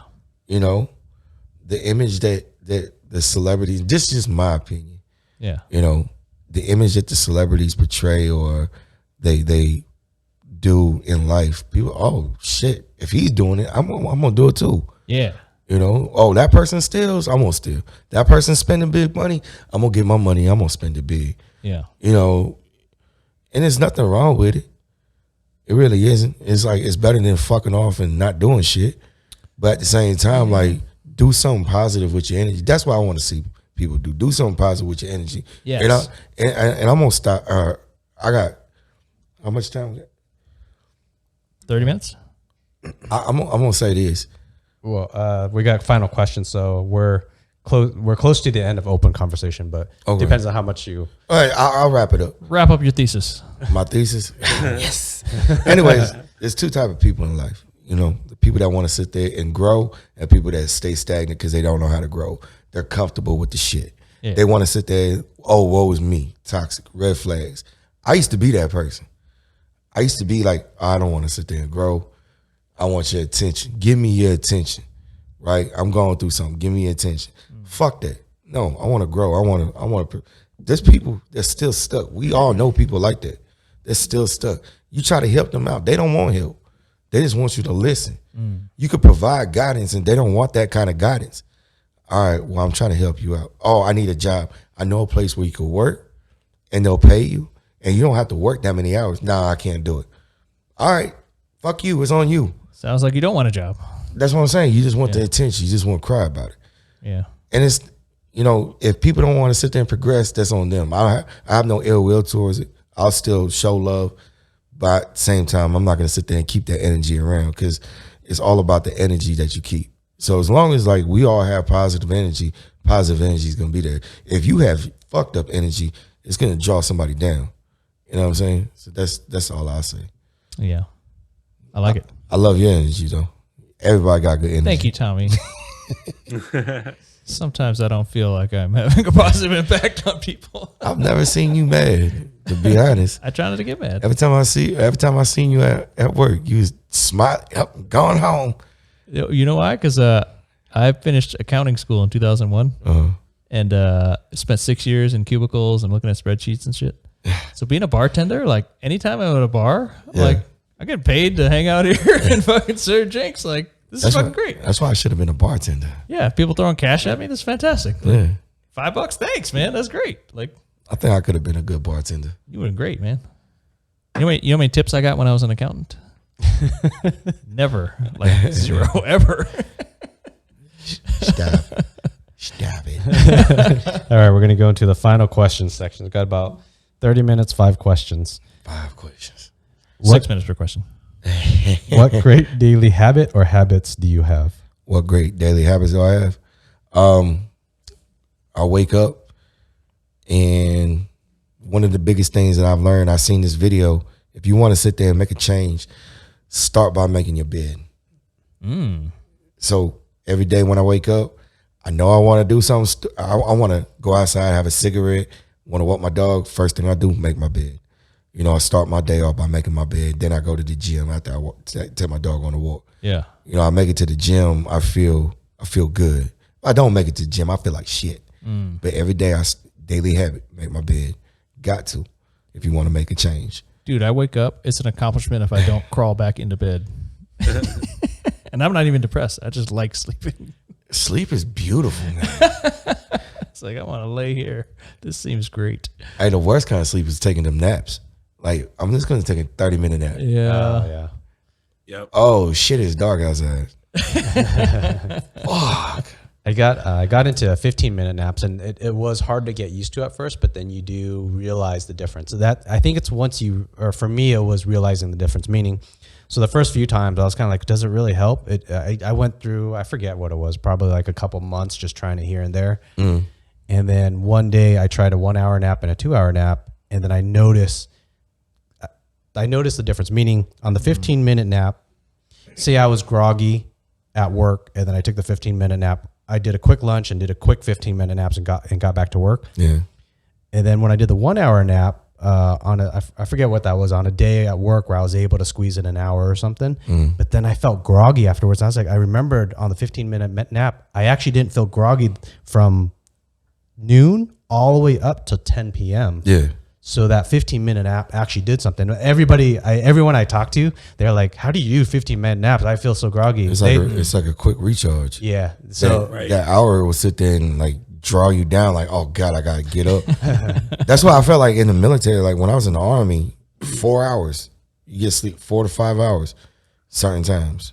Yeah. And I'm like, God damn, I could sit there, go home, get off work, because I work swing shift. I get off at 10, 10:30, make it home at 11, watch TV, fall asleep at 2 o'clock, 3 o'clock. I still wake up at 7 and 8. I'm like, fuck me. Yeah. You know, I hate that shit. But hey, you know what? I'm up, make the bed. yeah. You know, Yeah. That's why you're in good shape, because you're hitting the gym. I try to be, man. Does it help your bench press if you're thinking angry thoughts? If you're pissed off, does it help your bench press? Yeah, it does. That's why I can't bench for shit. I think my max bench was The day I broke up. the day what? You're saying the day I broke up in my relationship. No, see, I have a bad habit when it comes to relationships. So every time a girl breaks my heart, I get a new car. Oh. Yeah. And trust me, since I've been working at I had 5 cars. Got a Hellcat Charger now, yeah. I started off with a regular Charger to a Scat Pack to another Scat Pack to a fucking Hellcat. Yeah, that's too many broken hearts. But that's a 4-door. Why would you like the 4-door? You know what? Because I'm getting older. So just in case I find a girl, we settle down. You know, I still have the back seat. We could put the baby seat in. Just in case. Just in case. Don't they have a Hellcat Durango? They do, but that's way too much. That's way too much. Okay. It's almost a minivan. It's fucking fast. All right, next question. What do you know or think of cryptocurrency? I have no idea about crypto. I thought about it a long time ago. Matter of fact, during COVID, we were on lockdown. Well, we were on lockdown, and I was collecting that unemployment. I was looking at crypto. I'm like, they have this with Shiba, Cosmos, Bitcoin. Yeah. I'm like, if I take $1,000, right, I'm gonna invest it in the Shiba or whatever the dog one is. Yeah. And Shiba, I was like 0.0000048. I couldn't calculate that shit. So I was like, you know what? I'm gonna leave it alone. So I don't know shit about crypto. Like all my friends, like the people that that I serve with, a lot of them, they have crypto. You know, they advise, hey, get into Bitcoin, get into this, get into that. I had stocks. You know, I went to like Wall Street where I bought stocks. So, hey, if you got a pile of stocks, that's not bad. That's good. I actually sold all my shares with Blackstone after they sold Cosmo to MGM. Yeah, their fucking stocks been dropping. Oh, okay. So I'm like, you know what? And this is after I got sick. I needed money because short-term disability didn't kick in. Right. And I was like, go ahead and sell. It was at the lowest. So I don't know shit about crypto. I'm sorry. You don't want to sell low. Bro, I needed money. Okay, you need the money. Okay, gotcha. I need money. Okay, then that was the right move. Exactly. No, it was the wrong move. Because just because you're going through something difficult, you know, you have to be patient. I was gonna get the money, but you have to be patient. I was impatient. I was impatient and in pain. You know what I'm saying? I didn't know what I was gonna do. So I fucked up by selling my shares. Yeah. I had a lot of shares. But I've cashed out my 401k a couple times in my life. And it wasn't much. It wasn't like retirement money. Yeah. I mean, it's supposed to be, but yeah. Like the time that I had accumulated, be a couple of years or something. Or, oh yeah. But not like enough to retire on. So, or I'd work at a company where the matching was terrible, and it's like, I'm not getting shit anyway. So yeah, whatever. So wisdom. This is not financial advice. We are not financial advisors, but the magic of the 401k is if you have a company that matches you. So if you put in something like 3% and they match 3%, you always want to do that because you're automatically getting 100% extra. Yeah, you're getting free money. That's what 6 years at the company. I never put a 401k in. Feel stupid as shit because I can only imagine how much that 401k would be right now after 6 years. Yeah, I'm like, I didn't think about it. Being young and dumb. Yeah. Well, I mean, it takes like 20 years for it to be really. But at the same time, like you do want to I'm get still, it. Yeah. I'm still at that age where it's time to be a grown up. You know, stop leave the bullshit behind you. So you can start today?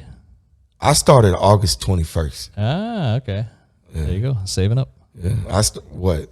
You talk about 401k? Saving some money, right? I'm good. Yeah. Like not to shorten up the questions.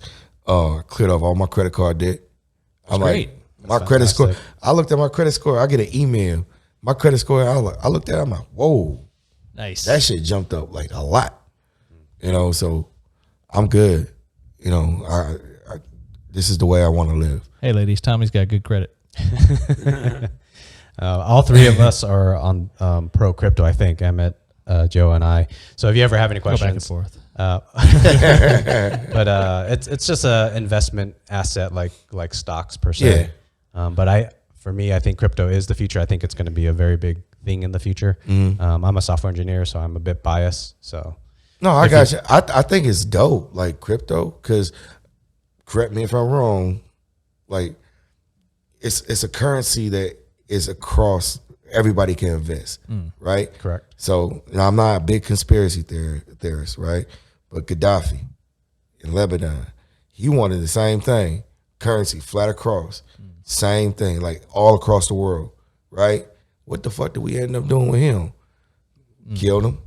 But now all of a sudden we got Bitcoin across the world. You know what I'm saying? It is a dope thing, but at the same time, like, was that Gaddafi? Did I say that right?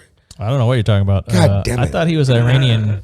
It was that shit in Lebanon, man. Or Lebanon? Maybe I don't know. Is Lebanon near Africa? I don't know. Oh, okay. Might have to flag this one. Might have to because. No, we're just Americans. We don't know shit. Side note. Might have to flag it. I will research it. I'll text you. Be like, I'll unflag it. Yes. But that's the thing. Like, he wanted currency flat across. So now all of a sudden we got currency flat. Like, I think society as a whole, we're hypocritical. Nah, don't do that. Turn my back and go do the same shit that you about to do. Come on. Yeah. You know, I think that's wrong. Yeah, don't hit children that you don't know. I don't know if a motherfucker deserves to get hit. No, I'm kidding. I'm joking. I've never hit anybody else's children. I'm joking. I am joking. All right, next question. What's the biggest problem for humans, and what do we do to fix it? Oh man, It's definitely dark humor. The biggest problem I see is as a closer to the mic, yeah. as a society, we could agree or not, people are hypocritical. They don't follow their own word or their own guidance. So, like, for instance, if you do something and I don't like it, it's okay for me to address you because I don't like it, right? But if you do something, I don't like it, and I tell you to stop, and you stop and I do it, that's bullshit. You know what I'm saying? So I think we all do it. Like, when I say we, not saying you guys, but as society as a whole, worldwide. You know what I'm saying? From the lowest person to the highest person, we all do the dumb shit. And it's hypocritical. Everybody's hypocritical. I know what you mean. Two adults can have sex voluntarily. Yeah. But if one of them wants to pay the other one, it's not legal. How we get into prostitution? No, man? I'm vibing off what you're saying. But look, if one of them wants to pay the other one for sex and you film it, it's legal again now. Because it's porn? Yeah. There's a thin line, man. I can't get into that. I'm just saying it's hypocritical. It is. I'm agreeing with you hard. No. No, I'm not hard. I'm agreeing with you strongly, studly. But yeah, I think, and I don't think society realizes that that's what happens. You know what I'm saying? Like, if we actually follow the direction that I tell you not to do it and you don't do it and you continue to move on, I think there'll probably be some kind of correction into like the society as a whole. But I think being hypocritical makes society the way they are. You know what I'm saying? Like rappers, for instance. Yeah, some rappers that make music about killing people, gang, whatever. Yeah. But when you talk to them normal, they're not about that life. That's hypocritical shit. Right. You know what I'm saying? So it's like, why sell violence if you're not doing violence? You feed into what society is doing. That's bullshit. Well, but then is that different than an action movie? Bullshit too. I agree. Okay.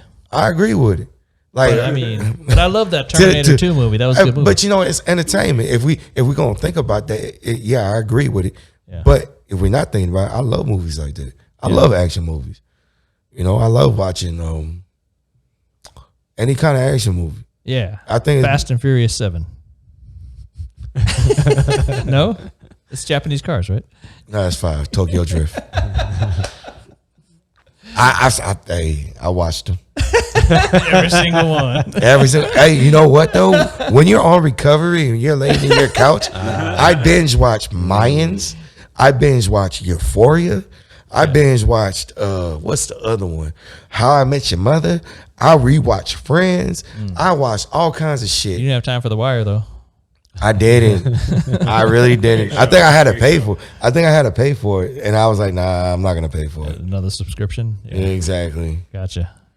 All right. So what would you suggest to fix that hypocrite humans? What would I suggest? Lead by example. You know what I'm saying? Like, if you're gonna sit there and say, don't do it, don't and turn your back and you end up doing it, lead by example. Stand up strong. You know, don't be mean. You know what I mean? Oh, this got deep. I was gonna say something else. Don't be a dick. That's what I was You didn't gonna want to say. say dick because you're here. Well, it's either that one I was gonna say. It's fine. It's either that one or stop being an asshole. But at the same time, it's like, yo, stand up for what you believe in. If you're gonna sit there and preach that, practice what you preach. Yeah. You know. That's all. Next question. Don't be full of shit. Next question's a lot easier. What's your favorite food or dish? Oh man, I love sushi. Sushi. Sushi's not Korean, bro. Hey, you know what? Hey, if you look at a sushi roll, right? Yeah. It looks like a kimbap roll. Okay. Kimbap is like kind of like a long. It's like sushi. Yes. So I think the Japanese stole it from Korea. Oh, you just started a war. I love sushi though. Like my Japanese are nice people, but they're gonna kill us for this one. You know, I did my ancestry, right? To go back to it. Yeah. It says I'm X amount percentage of Japanese. I'm like, who the fuck did my mom fuck? Because my dad is straight white. So I'm like, I'm looking at my mom. I'm like, why am I Japanese? This don't make sense. Who in my family? Grandma. Exactly. I'm like, who in my family did they fuck, man? Because I looked at it as a Korean, German, Swedish. I'm like, how the fuck am I Swedish? You know what I'm saying? Scandinavian. I'm like, come on, man. My ancestors were freaks. Getting around international. My goal is like, I go to every sushi restaurant I can, from Northwest Las Vegas down to Henderson. I will make a trip for sushi. I'll be like, hey, what you doing? Nothing. Are you going all you can eat, or are you looking for the finest? All you can eat. That's the best way to go. Man, on the ground. Best way to go. I'll throw some rolls down. Half rolls, full rolls, it don't even matter. Sushi is my favorite. It's a go-to, but I need to stay away from carbs because conveyor belts or no conveyor belts? I've done that one. Yeah, I've done the conveyor belts. I think there's a couple in town now. There's one on Blue Diamond, and there's one, I think, Northwest, or I forgot where it's in Centennial Hills. In Chinatown, there's a newer plaza. I think Shanghai Plaza has a conveyor belt. I stay away from Chinatown. Yeah? Yeah, parking spots are small. Yeah, for the big car. Yeah, fuck that. I don't even go on Spring Mountain. Not trying to scratch my paint. Yeah, exactly. Hey, let's go shoot pool. Where? Spring Mountain? Fuck you. Nah, buddy. Say Sahara, I'm good. Say Decatur, I'm good. You say Spring Mountain? Wait, that makes you anti-Asian. I am anti-Asian. I can't stand Asian. It's okay to say that because I'm Asian. I don't know. It still sounds racist somehow. All Asians are racist. Yes, we are. This is a fact. Thank you. All Asians are racist. Confirmation from Joe. No way to look. You can't dance around that. Yeah. You know, but you know what? I think, and that comes to the prejudging part. We're all some kind of racist, whatever you want to say. Because we prejudge. Everybody, I'm not prejudiced. I already talked about this earlier. Yeah. No, I'm not prejudiced. That's the fuck you are. Because if you see me walking down the street and you you with your girl and you move your girl to the other side, you already subconsciously prejudge me by walking down the street. Just because of my size, how I'm walking, tattoos, hands in my pocket, you might think the worst of me. But I could have I'm worried about my safety. You got to be safe around me the way I protected y'all. I don't know this based on my prejudging evaluation looking at you. If I didn't know you. Anyways, to go back to the question. Even Chicago deep dish pizza, they got Giordano's on Charleston. Yeah. That's real fire. Have you had sushi in South Korea, Germany? No, because I haven't been to South Korea since I was 12. Okay. Germany, I just eating Asian food out there just doesn't sound right. I'm sorry. Like European food is beautiful. Right. Like they're like their brochins, they put so much yeast in that shit. It's so thick. Like their croissants are like this big. You know, it's real good. I love their food. I like Turkish food. Turkish food is good too. What do you think when you see an Asian dude with a Caucasian gal and they're clearly a couple? Good for them. Yeah. Good for them. Like I like be like, damn, how you pull that? Yes, that's what I was getting at. You know, like if she look good, damn, how you pull that? Or damn, what does he have? I look at things like that. I observe, like what does he have, and why are they together? Sometimes if I'm at work, and I see couples like that, I'm like, I wonder what they do. I wonder what their relationship is like. You know. Like one person's way out of the other person's league? Yeah, but you know what? You could be like opposites attract. Oh, yeah. You know, they do because somehow they balance out each other. Yeah. But sometimes they weigh each other out, and I ain't got enough time for that. So obviously I agree that people should make each other happy. People should be free to date each other. And, you know, really you just want to meet a person that you connect with and you relate to and you care about each other. And connection is deep. You know, like if you meet a girl, right, or if two people meet, guy and a girl, guy and a guy, whatever, connection is deep, regardless if they're going to have sex or they're going to be the best of friends. That's what counts. Yeah. You know, the connection. You left out girls and girls, though. Girls and girls. I thought I said girls and girls. I just heard guys and guys. Guys and guys, girls and girls. All right. whatever. They could be the best of friends or in the best of relationship, you know, and that's the beautiful part because they got that chemistry. That's the whole talking stage. I don't think people want to do that no more. Oh, skip past the talking? I think they just want to straight fuck. That's it. I Which is nothing wrong if that's what they want. Yeah. You know, but I've seen a lot of shit, especially working where I work. But fun shit. Fun relationships. Oh man, toxic relationships, man. God damn. All right, final question. Shout out 2 friends you think should do this podcast. Should do this podcast? I don't know anybody that do this podcast because everybody that I know is too shy I to regret talk. being here. No, the thing is, like, people that I talk to, like, they asked me why I was doing it today. I was like, oh, I'm doing a podcast. How can you do a podcast? I'm like, aren't you shy? Aren't you nervous? For what? It's just talking in front of a camera with people. And sometimes, like, if you don't even talk to the camera sometimes because we're all sitting there making contact with each other. Yep. Yeah. And we're just talking, we're just shooting the shit, you know? But the people that I can't think of anybody that would want to do this because they're too shy, you know? But I could sit there and shout out people that have done podcasts, but they live in California. You might be able to do a Zoom. We could do a Zoom? Yeah, no, we do Zoom. Like one of my best friend, Jerry, or his name is Jay Deuce. He just got out the Army or Marines. God damn. Just got out the Marine Corps, did 20 years. I was there for his retirement ceremony. He's in real estate now. Yeah. In Southern California. I know you guys could Zoom with him. Yeah. You know, so him and his wife Allison, that's my best friend.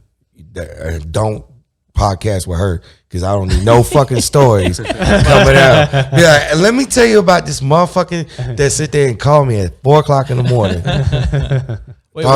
What does a Marine retirement ceremony look like? Is there? I mean, I think it's like any other retirement ceremony. Like I've only been to like 3, and it's like a whole bunch of people. They sit down. They give you a gold sword or anything? I didn't see a gold sword. I seen salute and the flag. Okay. It was dope. Like it was really dope. Okay. You know. Also, it's a very honorable, respecting service. Okay. Yeah. And I've never experienced it because I didn't retire. They was like, here's your ticket. Go home.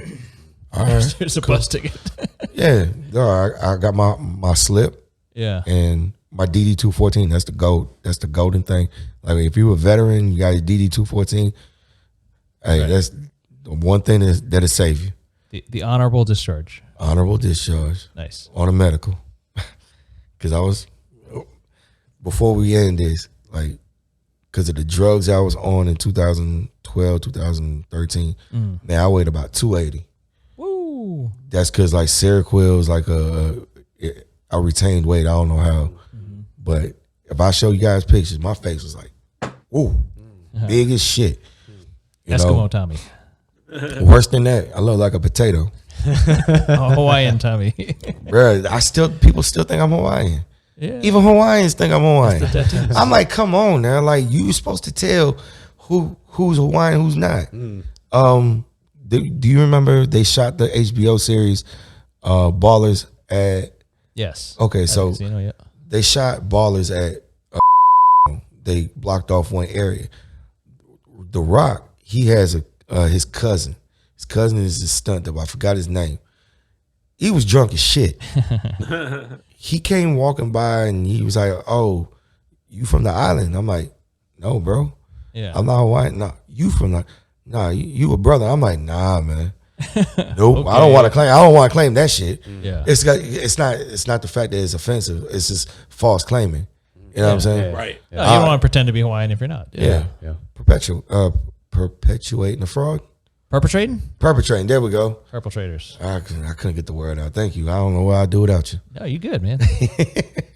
Brothers looking out for each other. Yeah, Asians. We all us Hawaiians. We gotta stick together. I mean,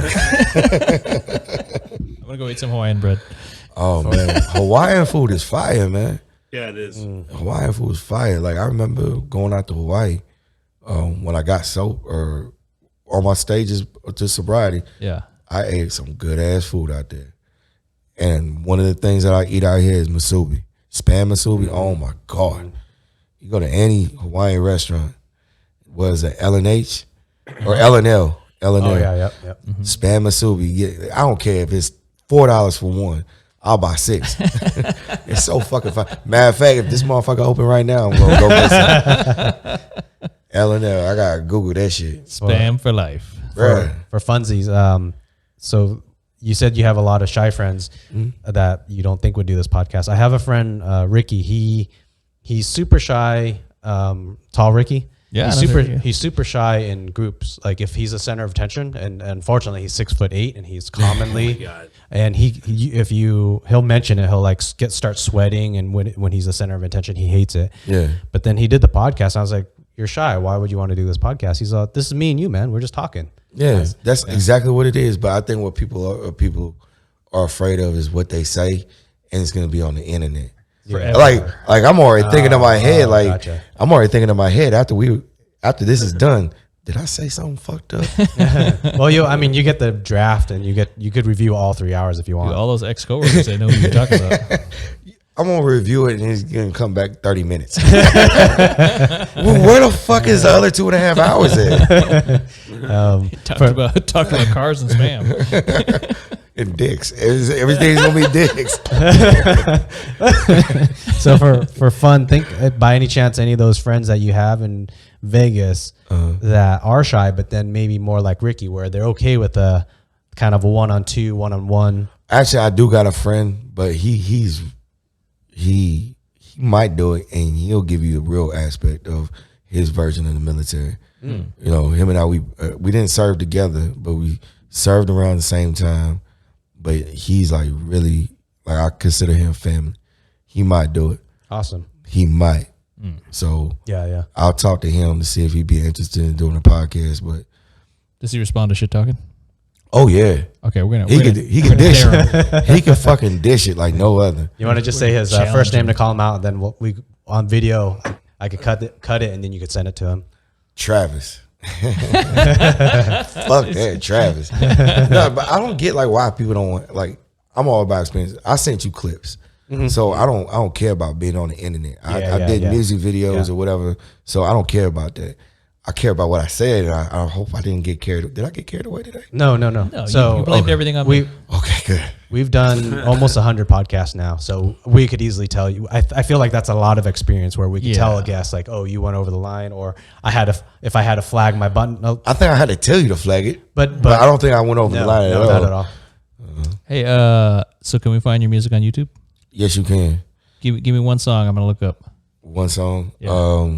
My Country 'Tis of Thee by Panda. By Panda. Yeah, my nickname is Panda. I got that nickname when I first got into the Army, or I first got to Germany. Yeah. And I thought my ex-wife gave it to me, but somebody else gave it to me. Okay. I don't know why the fuck I guess because I wore white. I was big, husky, wore a lot of black and white. There's like, You're just chewing on bamboo all the time.